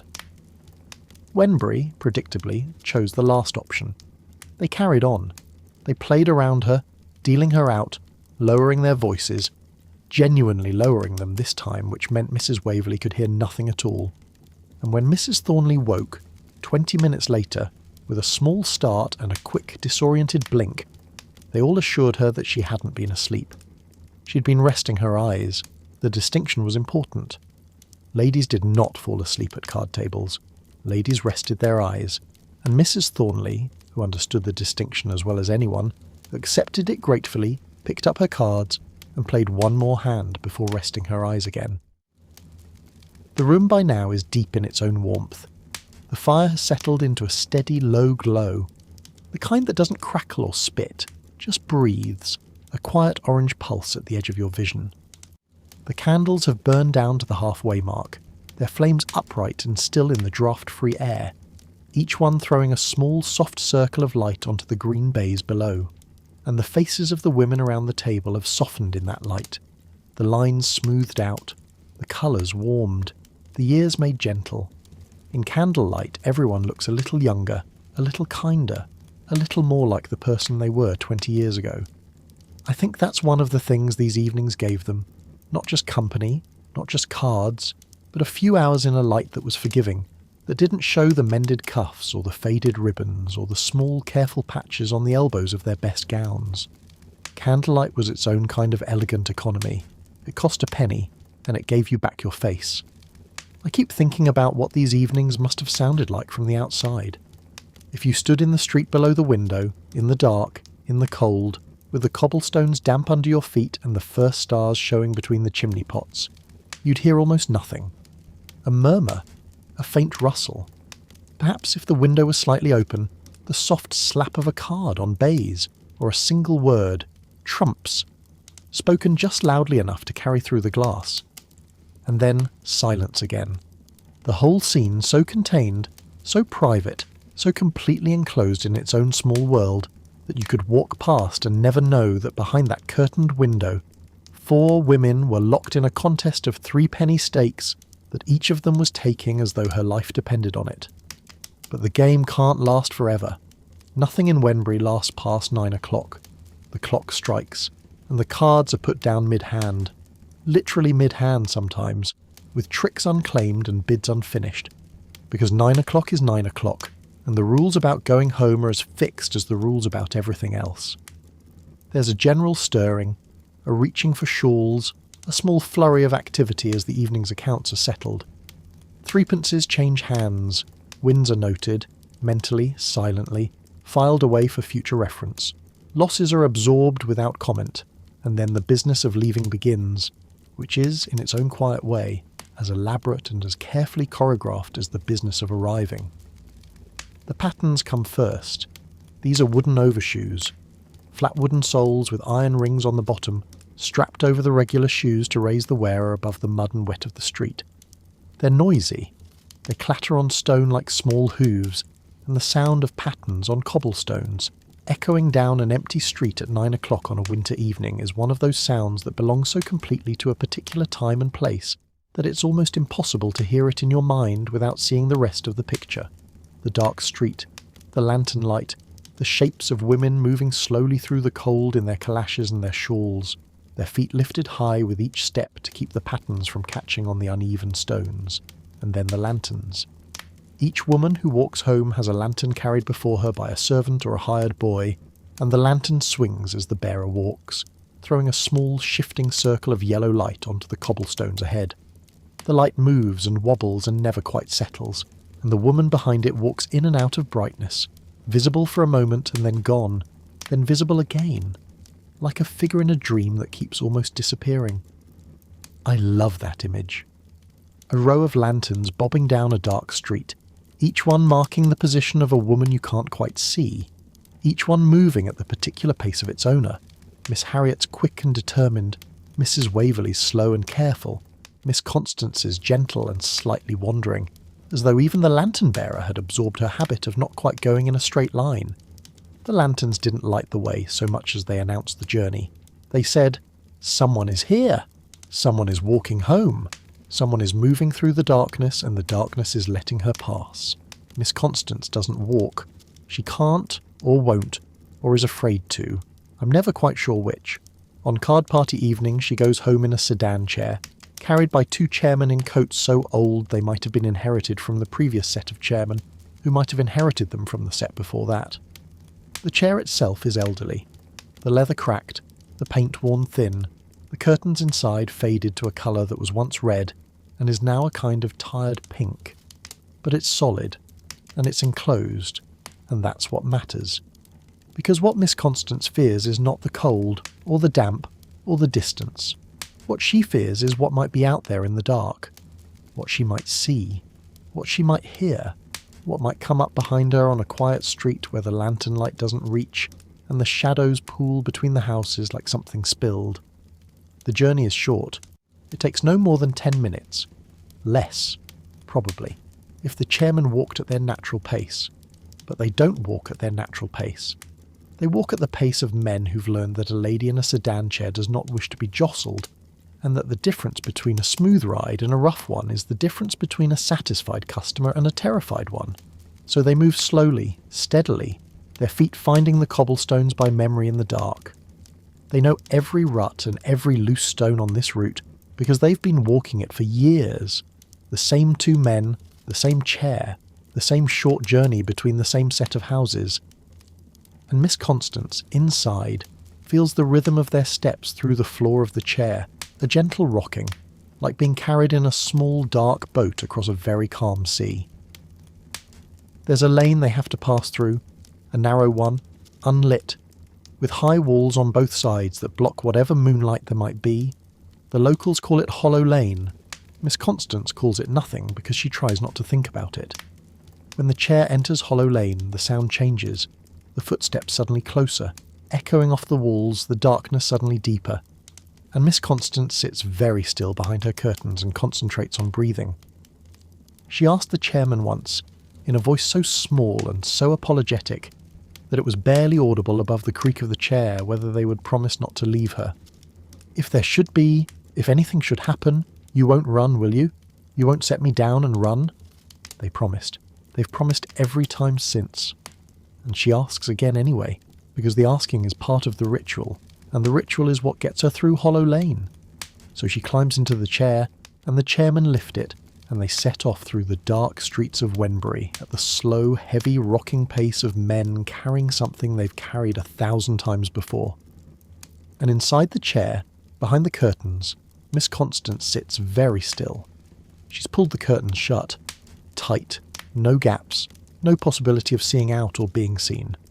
Because she told me once in her quiet, apologetic way that she'd rather not see what was outside. "If there's anything unpleasant, I'd rather not know about it," she said. "And if there isn't, then there's no need to look." The logic is flawless in its way. If you can't see the dark can't frighten you. And if the curtains are closed, then whatever is out there, real or imagined, probable or impossible, stays out there, and you stay in here, and the two of you never have to meet. The chairman set her down at her own front door. She pays them, the same amount every time, never more, never less, because the fare was agreed decades ago and has never been renegotiated, and they touch their hats and walk away into the dark, and Sally opens the door, and the warmth of the kitchen fire reaches out into the cold hallway like a hand. Miss Constance goes inside. She unties her pattens and sets them by the door. She unties her calash and hangs it on the hook. She looks at herself in the small hall mirror. Just a glance, quick and automatic, the way you check a room before you leave it. And then she goes upstairs slowly, one hand on the banister, her shadow moving ahead of her up the wall. Her bedroom is cold. It's always cold. The fire up here was banked hours ago, and the warmth has long since seeped away through the thin walls and the single-paned window. Sally has left a warming pan in the bed, and Miss Constance can see the small lump of it under the blankets, a hard, warm island in a sea of cold linen. She undresses slowly, methodically, each layer removed and folded and placed on the chair in the same order she'll put them on again tomorrow morning. The good cap comes off last. She holds it for a moment, turning it in the candlelight, checking the ribbon, smoothing the lace. Then she sets it on the dresser and reaches for the nightcap. Plain, white, practical, the cap that no one sees. She gets into bed. The warming pan is hot against her feet, and she shifts it with her toes, moving it to the side, letting the heat spread slowly through the sheets. The candle on the bedside table, the last candle of the day, the one whose twin is already in the drawer waiting for tomorrow, throws a small shaking light across the ceiling. Miss Constance lies on her back and watches it. The shadows move. The house settles around her, creaking softly, the way old houses do when the temperature drops and the wood contracts and every joint and beam has something to say about it. From somewhere down the street, faint and far away, comes the sound of pattens on cobblestones. Someone else is going home. The sound grows closer, then passes, then fades, and then there's nothing. Just the quiet, and the dark, and the small steady sound of Miss Constance's breathing as it slows and deepens and begins to carry her away. She blows out the candle. The room goes dark, and all through Wenbury, in house after house, the same thing is happening. A candle blown out, a blanket pulled up, a cap settled on a pillow, a pair of eyes closing for the last time today. The town falls asleep the way it does everything else. Quietly, completely, all at once.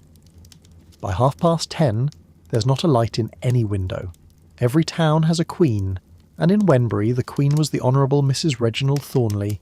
She held this position not because she was the wealthiest, though she may have been, or the most intelligent, she certainly was not, but because she was the sister-in-law of a late earl, and in a town where rank was measured not by what you did, but by whom you were connected to.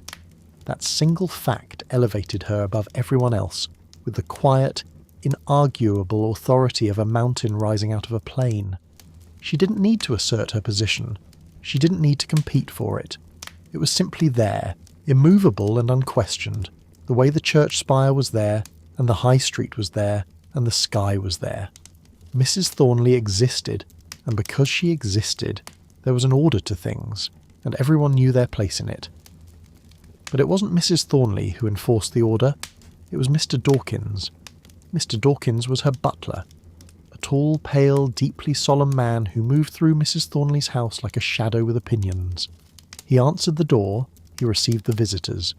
He decided with a glance so swift and so practised that most people didn't even register it as a judgment, who was welcome and who was not, and his standards were, if anything, higher than his mistress's. Mrs. Thornley might have been willing, on a generous afternoon, to receive a caller she considered slightly below her station. Mr. Dawkins would not. He stood at the threshold like a sentry, and his face, long, smooth, expressionless, gave nothing away except a faint, pervasive disapproval that seemed to extend to the whole of Wenbury and most of the human race. The ladies were more afraid of Mr. Dawkins than they were of Mrs. Thornley herself. They admitted this freely, even cheerfully, as though it were a charming quirk of their social life, rather than a quiet indictment of the whole arrangement. Mrs. Thornley is very kind, Miss Constance once told me in her soft, earnest way. But Mr. Dawkins, I'm never quite sure whether he approves of me. She said this with a small, anxious laugh, as though the approval of a butler were a reasonable thing for a rector's daughter to worry about. And perhaps it was. In Wenbury, where the distances between people were measured in fractions of a degree so fine that only a trained eye could see them, the opinion of the woman at the top mattered less than the opinion of the man who guarded the door. Mrs. Thornley could be charmed. Mr. Dawkins could not. I keep thinking about what it must have been like for him, standing at that door, year after year, watching the same women arrive in the same calashes, carrying the same small anxieties about their caps and their brooches and their place in the world. Did he feel powerful? Did he enjoy it? Or was he simply doing his job? Doing it well, doing it thoroughly, the way a good butler does, with the understanding that the smooth running of a household depends on someone being willing to say no? I don't know. I'll never know. Mr. Dawkins's feelings are one of those things that history hasn't bothered to record, because history, like Wenbury, cared more about the people upstairs than the ones who opened the door. But let's talk about what happened when Lady Fenwick came to stay. Because that was the moment when the whole careful architecture of rank in Wenbury, the tiers and layers and invisible walls that kept everyone in their designated place, was tested in a way it had never been tested before. Lady Fenwick was Mrs. Thornley's sister-in-law. She was the widow of a baronet, not a great title, not an ancient one, but a title nonetheless, and in Wenbury, where the highest-ranking permanent resident was the Honourable Mrs. Thornley, a baronetess was practically royalty. The news of her coming spread through the town like warmth through a cold room, touching everyone, changing the temperature of every conversation. New caps were ordered, best china was inspected. And a question arose, a question so urgent, so deeply felt, so thoroughly debated in parlours and over card tables, and in hurried whispers after church, that it consumed the entire town for the better part of a week. What do you call her? Your ladyship? Or my lady? The difference was real, or at least it was felt to be real, and the women of Wenbury agonised over it with the intensity of diplomats preparing for a summit. Miss Harriet Ashworth consulted a book. Mrs. Waverley consulted a cousin who had once been in service at a country house. Miss Constance consulted no one, but lay awake at night turning the question over in her mind, terrified that she would say the wrong thing and disgrace herself before a woman whose husband had once sat, or had he, in the House of Lords. The answer, when it finally came, was inconclusive. Your ladyship seemed more formal. My lady seemed more familiar. Either would do, probably. But the uncertainty itself was the point. The uncertainty was proof that something important was happening, that someone from outside the walls of Wenbury had arrived, and the walls had to stretch to accommodate her, and the stretching was uncomfortable, and the discomfort was, in its own strange way, thrilling. And then Mrs. Thornley made her announcement. She let it be known, through Mr. Dawkins, through a series of carefully worded hints delivered at a card party, that the ladies of Wenbury need not trouble themselves to call on Lady Fenwick. Her ladyship was tired from her journey. Her ladyship preferred quiet. Her ladyship would not be receiving visitors during her stay. The message was clear. Lady Fenwick was Mrs. Thornley's guest, and Mrs. Thornley's guest was not Wenbury's guest, and the rest of the town could look but must not touch. The reaction was extraordinary. Not loud. Nothing in Wenbury was loud, but deep. A cold, quiet fury settled over the parlours of the town like frost on a window. Miss Harriet Ashworth, who had already paid for a new cap, was incandescent in her restrained, tight-lipped way. "We are not good enough for her ladyship," she said, pursing her mouth until it nearly disappeared. "We, who have been calling on Mrs. Thornley every week for 20 years. We who have sat at her card table and eaten her seed cake and tolerated her dog. We are not good enough." Miss Constance, who would never have said anything so direct, simply looked troubled and changed the subject. But even she, I think, felt the insult. They all did, and they responded in the only way Wenbury knew how, with silence and distance and a very particular kind of visible not looking. On Sunday at church, the ladies of Wenbury positioned themselves in their pews with the strategic precision of chess pieces. Mrs. Thornley and Lady Fenwick sat in their usual pew at the front. The rest of the town sat behind them, and when the service ended and the two ladies walked down the aisle, every other woman in the church looked in a different direction. Not rudely, not obviously. Just turned her head at exactly the right moment, as though something on the far wall had caught her attention, or a prayer book needed to be put away, or a glove had slipped and required adjustment. The effect was devastating. Mrs. Thornley and Lady Fenwick walked through a church full of women who were all simultaneously looking at something else. It was the most pointed act of social warfare Wenbury had ever committed, and it was carried out without a single word, a single glance, or a single gesture that could be called, by any definition, impolite. And here's where it gets complicated. Because eventually, after a period of diplomatic thawing that involved several carefully worded notes and at least one strategic gift of preserved gooseberries, the ban was lifted. The ladies were permitted to call on Lady Fenwick after all, and when they did, when they finally climbed the stairs of Mrs. Thornley's house and sat in Mrs. Thornley's parlour and saw Lady Fenwick in the flesh, they discovered something that none of them had expected. She was nice, she was warm, she was small and plain and not at all grand, and she talked to them as though they were friends rather than subjects, and she laughed at their jokes, and she complimented their caps, and she seemed genuinely, unaffectedly pleased to be in their company. She asked Miss Constance about her garden. She asked Mrs. Waverley about her late husband's regiment. She told Miss Harriet that her butterfly brooch was the most remarkable piece of jewellery she'd seen since leaving London, and Miss Harriet, who had come prepared to be dignified and distant, melted like a candle left too near the fire. The great lady from London, the woman they'd been afraid of for weeks, turned out to be the most approachable person in the room. She sat among them in a gown that was good but not ostentatious, with her hands folded and her smile easy, and she made the whole business of rank, the agonising, the new caps, the strategic not looking in church, seemed suddenly, quietly absurd. Not because she said so, she would never have said so, but because her presence, her ordinary, comfortable, unhurried presence, made the distance they'd been keeping feel like a distance they'd invented. Which of course it was. Mrs. Thornley, sitting in her armchair with Bruno on her lap, watched this with the wary, slightly bewildered expression of a woman who has been outflanked by her own guest.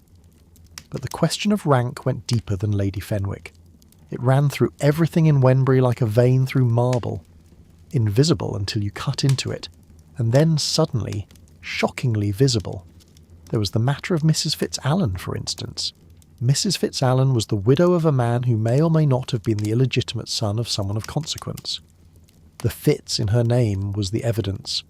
That prefix in certain genealogies hinted at a royal connection that had never been made official and could never be proved. Miss Harriet Ashworth had seized on this with the enthusiasm of a lawyer who'd found a loophole. If there's a Fitz, she declared, then there must be a connection. The name wouldn't exist otherwise. The argument was circular and possibly wrong, and certainly unprovable, but it served its purpose, which was to reclassify Mrs. Fitzalan from doubtful to acceptable, and thereby admit her to the card tables without anyone having to examine too closely the actual facts of her parentage. And then there was Mr. Briggs. Mr. Briggs was the surgeon. He was also, by all accounts, a kind and competent man, well liked by his patients and respected in his profession. He had large hands and a loud laugh, and a way of greeting people in the street that involved the full use of their Christian names, which in Wenbury was considered startlingly intimate. But he was a surgeon, and surgery was trade, and trade was vulgar, and vulgarity was the one unforgivable sin in a town that could forgive almost everything else. Mr. Briggs could save your life. He could sit by your bed through a long night and hold your hand and bring you back from the edge of something terrible. But he could not sit at your card table, because his hands, however skilled, however gentle, were the hands of a man who worked for money, and money, as we've already established, was not discussed. You know what stays with me about this? It's not the snobbery. Snobbery is easy to understand. It's just fear dressed up in good manners. What stays with me is the cost. The cost to Mr. Briggs, who lived among people he cared for and couldn't be friends with. The cost to Mrs. Fitzallen, who needed a dead prefix to earn her place at a card table. The cost to Miss Prudence Chalford, who'd spent her entire working life on the wrong side of a counter, and crossed over only when she had enough money and enough silence and enough patience to pretend she'd always been there. The system worked. It kept order. It maintained standards. It gave everyone a place. But it worked by asking certain people to be less than they were, and rewarding them for it, and calling the reward gentility. But then something happened that no one in Wenbury could have predicted, and no amount of rank or protocol or strategic not looking could have prevented. Lady Fenwick, the Baronetess, the titled guest, the woman they'd all bought new caps for, married Mr. Briggs, the surgeon, the vulgar, trade-practising, money-earning surgeon.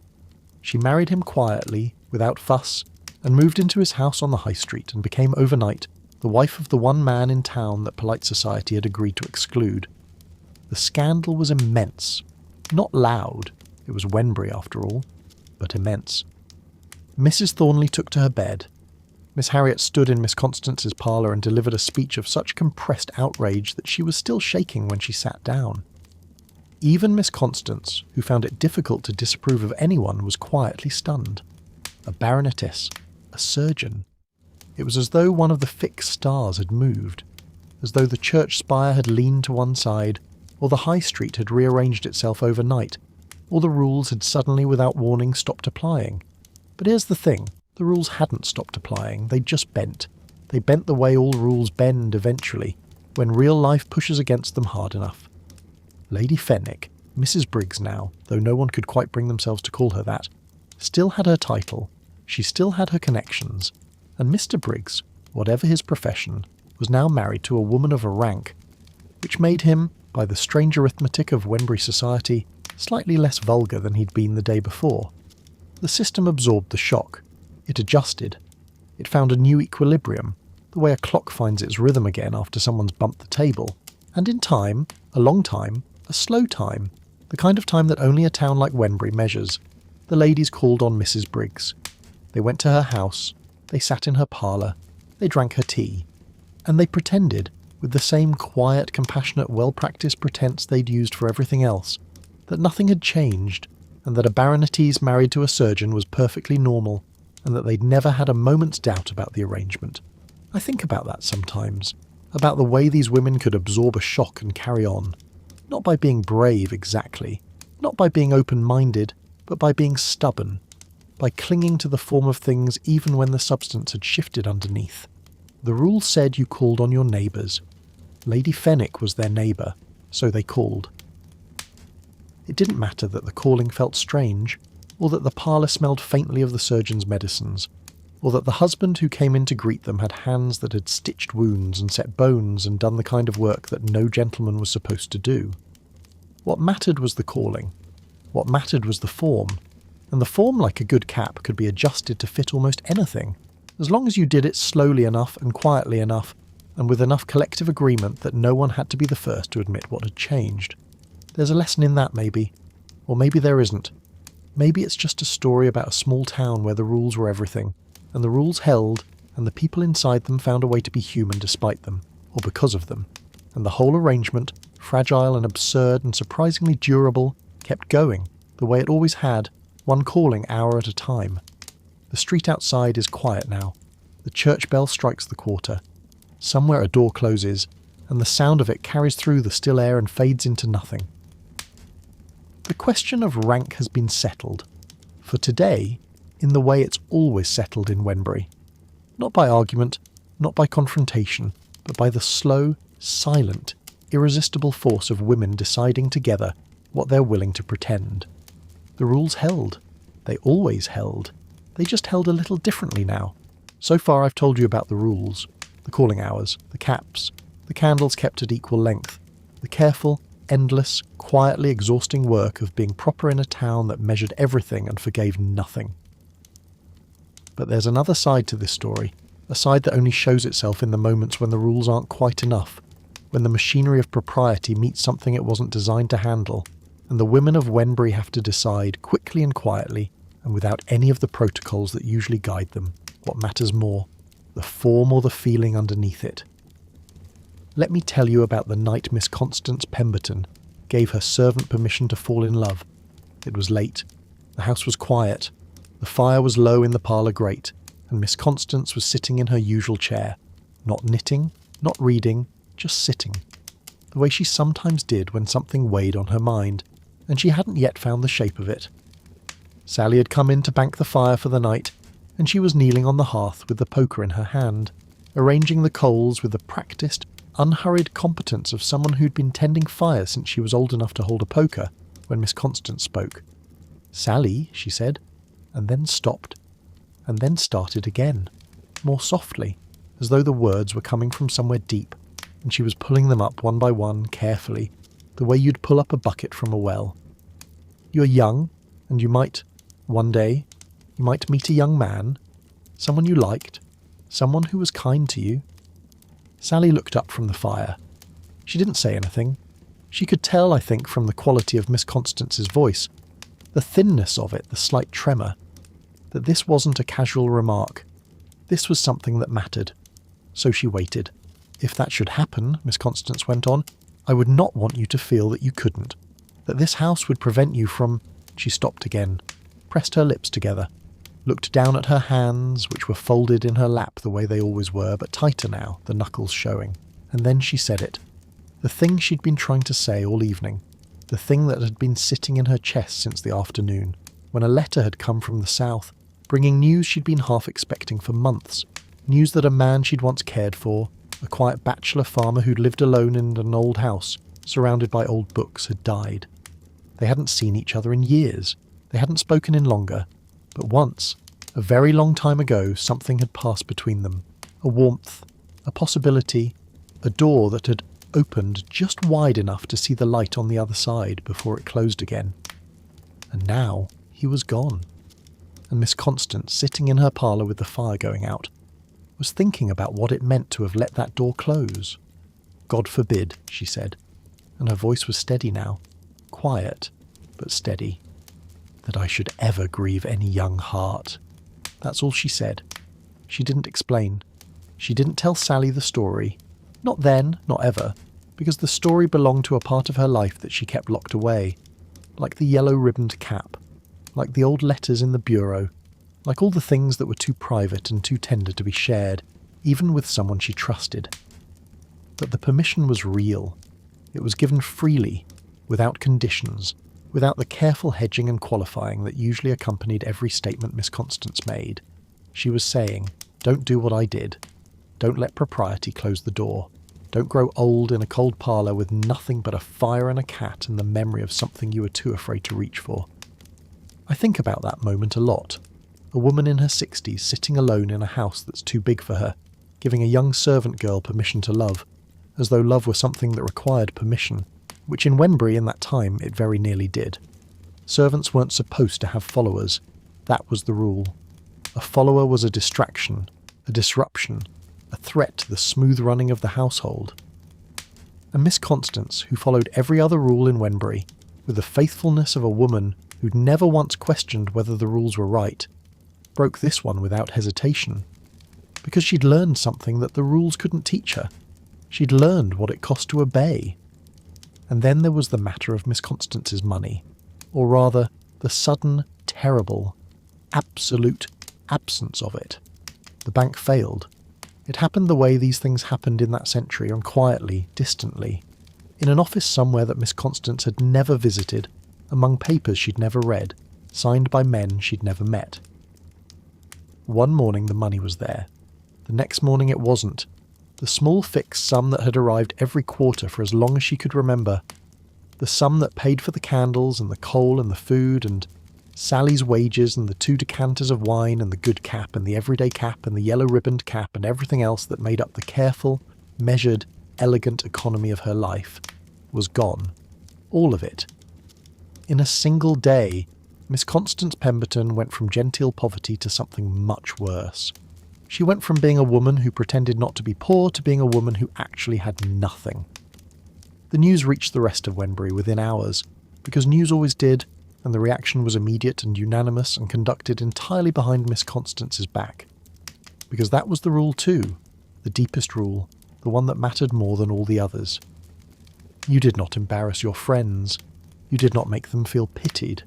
You did not march into their parlour with a purse full of coins and a speech about charity. Because charity in Wenbury was the worst kind of vulgarity.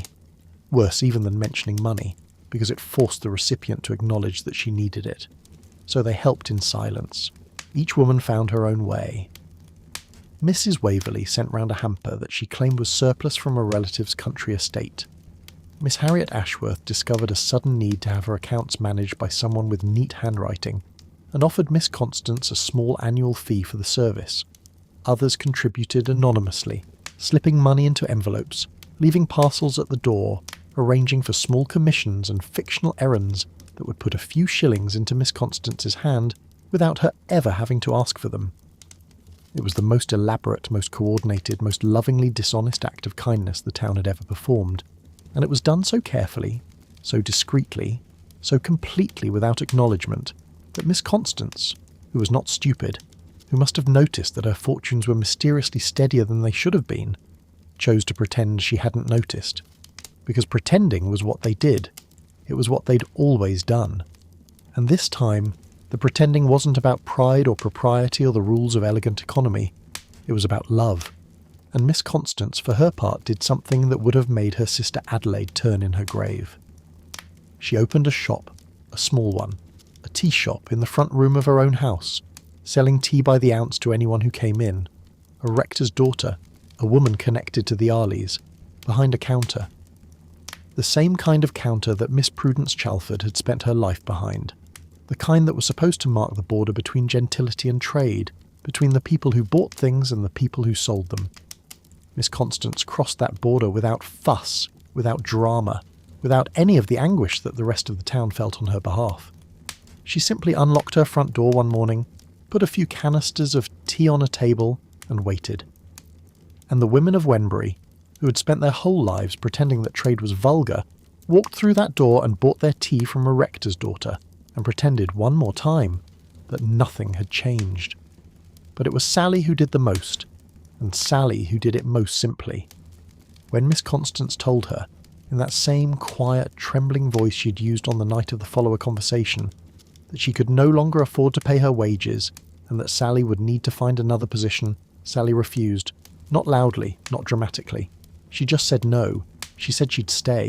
She said she had savings, a small amount, put aside carefully over years of service, and she would use them to keep the household running until things improved.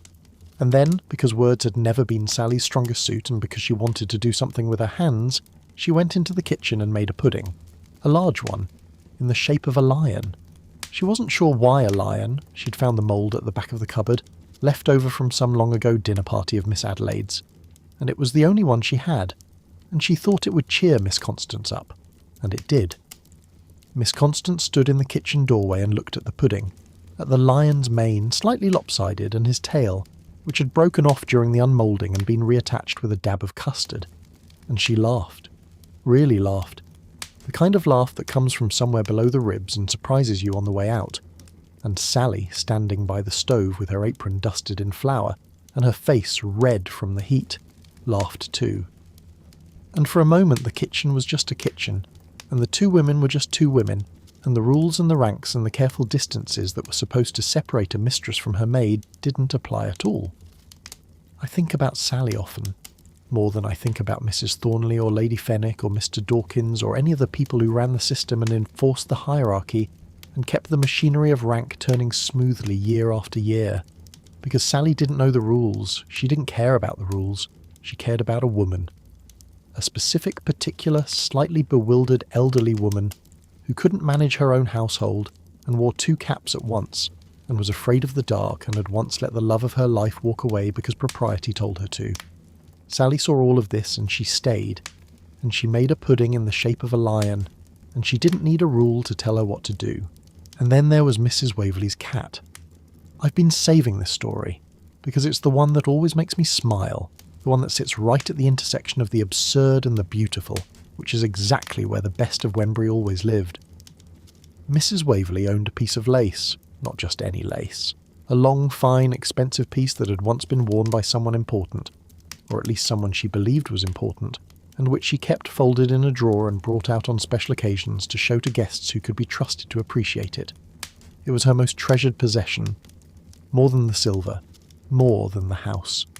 The lace was proof of something, a connection to a past that was grander than her present, a thread that linked her to a world she'd once belonged to and could no longer afford to rejoin. And then the cat ate it. Not all of it, but enough. Enough to cause a crisis of the first order in a household that contained one small elderly woman, one made the size of a child, and one large unrepentant tabby cat who had somehow managed to pull the lace from its drawer, drag it across the bedroom floor and swallow a considerable portion of it before anyone noticed.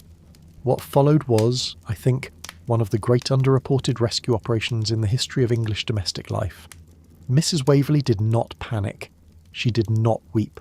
She did not ring for the veterinary surgeon because there wasn't one in Wembury, and because the only medical man available was Mr. Briggs, and she wasn't entirely sure whether a surgeon's skills extended to cats.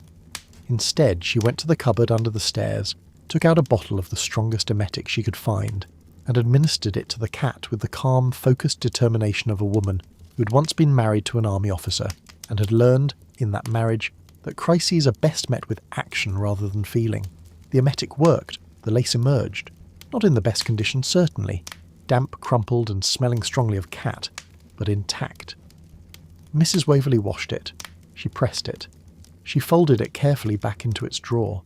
And then, because the story was too good to keep and too embarrassing to tell in the normal way, she told it at the next card party as though it were the most ordinary thing in the world, as though every woman in the room had, at some point in her life, retrieved a piece of priceless lace from the interior of a cat, using an emetic and a pair of old riding boots that had belonged to her late husband, and which she'd used to hold the cat still during the procedure.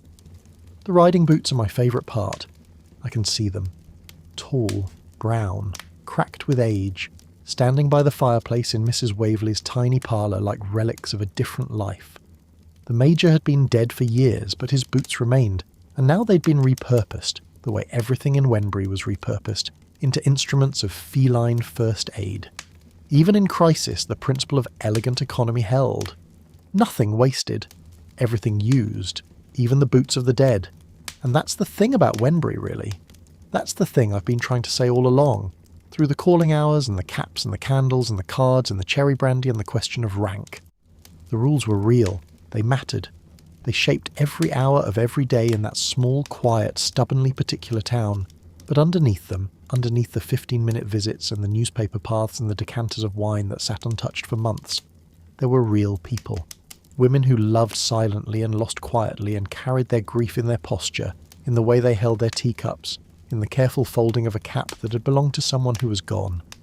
Women who were afraid of the dark and ate their oranges alone and counted their candles and pretended every single day that they were fine. Women who rescued lace from cats and made lion-shaped puddings and refused to leave when they were told to go. The rules were the scaffolding. But the building underneath was something else entirely. Something warmer, something older, something that didn't need rules at all because it ran on something simpler. The stubborn, awkward, endlessly surprising instinct to take care of each other, even when the taking care had to be disguised as something else. Even when the kindness had to be wrapped in silence. Even when the love had to be hidden inside an envelope left on a doorstep. Unsigned, unacknowledged, and never ever mentioned again. Miss Constance is asleep now. The house is dark. The candle is out and its twin is in the drawer, and the yellow-ribboned cap is on its hook, and the fire has gone to ash, and the street outside is empty. The whole town is sleeping. The whole town is quiet. The rules will start again tomorrow, the clock will strike 12, and the knocking will begin, and the caps will be changed, and the visits will be timed, and the candles will be watched, and everything will be exactly as it was today, and the day before, and the day before that. But tonight there's only this. The dark, the quiet, the slow breathing of a woman who has lived her whole life inside a set of rules she never questioned and who has found, inside those rules, enough room to be kind. That's enough. It was always enough. And so the town sleeps. The parlours are dark, the card tables are folded away, the caps are on their hooks, the candles are in their drawers, each one measured, each one waiting for tomorrow. The cobblestones are quiet, the lanterns are out, and somewhere, behind a curtained window on the high street, a woman breathes slowly in a narrow bed, with a warming pan cooling at her feet, and the faint smell of wood smoke still in her hair. She won't remember what she dreamed tonight. None of them will. But I like to think that somewhere in the deep, slow hours between midnight and dawn, the women of Wembury dream of the things they never say out loud, the love they let go, the money they pretend they have, the friend whose parlour they'll visit tomorrow at 12 o'clock sharp, not because the rules require it, though the rules do require it, but because she lives alone, and it's cold, and 15 minutes of company is better than none. I think about them sometimes. These women who built a whole world out of good manners and pretending, who kept their candles even and their voices low and their oranges private, who were afraid of the dark and walked through it anyway, in wooden shoes, by lantern light, one hand on the banister, the other holding nothing at all. They weren't famous. They weren't important. No one wrote their names in any book that mattered. They were just women in a small town doing the only thing they knew how to do, taking care of each other, quietly, invisibly, with a stubbornness that looked from the outside like formality, but was really underneath it all just love wearing its best cap. And you, lying here now, in your own dark, in your own quiet, you're not so different from them. You have your own rules, your own rituals, your own ways of getting through the day, of keeping things measured, of making sure the people around you are all right. You have your own version of the 50-minute visit, the text you send, the call you make, the small quiet gesture that says I'm thinking of you, even if you never use those words. The costumes change, the kindness doesn't. If anything in tonight's story stayed with you, a cap, a candle, a lion-shaped pudding, a woman pulling the curtains of a sedan chair shut because she'd rather not see the dark, and you'd like to say so, there's a place below where you can leave a few words, where you were listening from tonight, what you were thinking about as you fell asleep. There's no hurry. It can wait until morning. It can wait as long as it needs to. This is boring history for sleep. We tell stories here. Slow ones, quiet ones. Stories about the way people used to live in times and places that are gone now. Medieval kitchens, Victorian parlours, candlelit rooms where women played cards for threepence and went home by lantern light. We'll keep telling them, one at a time, as long as you'd like to listen. If you'd like to find us again on another night like this one, you're warmly welcome to follow the channel. But there's no rush. We'll be here. For now, the town is quiet. The rules are resting, the candles are out, and somewhere in Wembury, Miss Constance is sleeping peacefully, with her yellow ribboned cap folded on the dresser, and her good cap waiting in the drawer, and her front door locked and her fire gone to ash and her whole small, careful, stubborn, tender world at rest. Sleep well.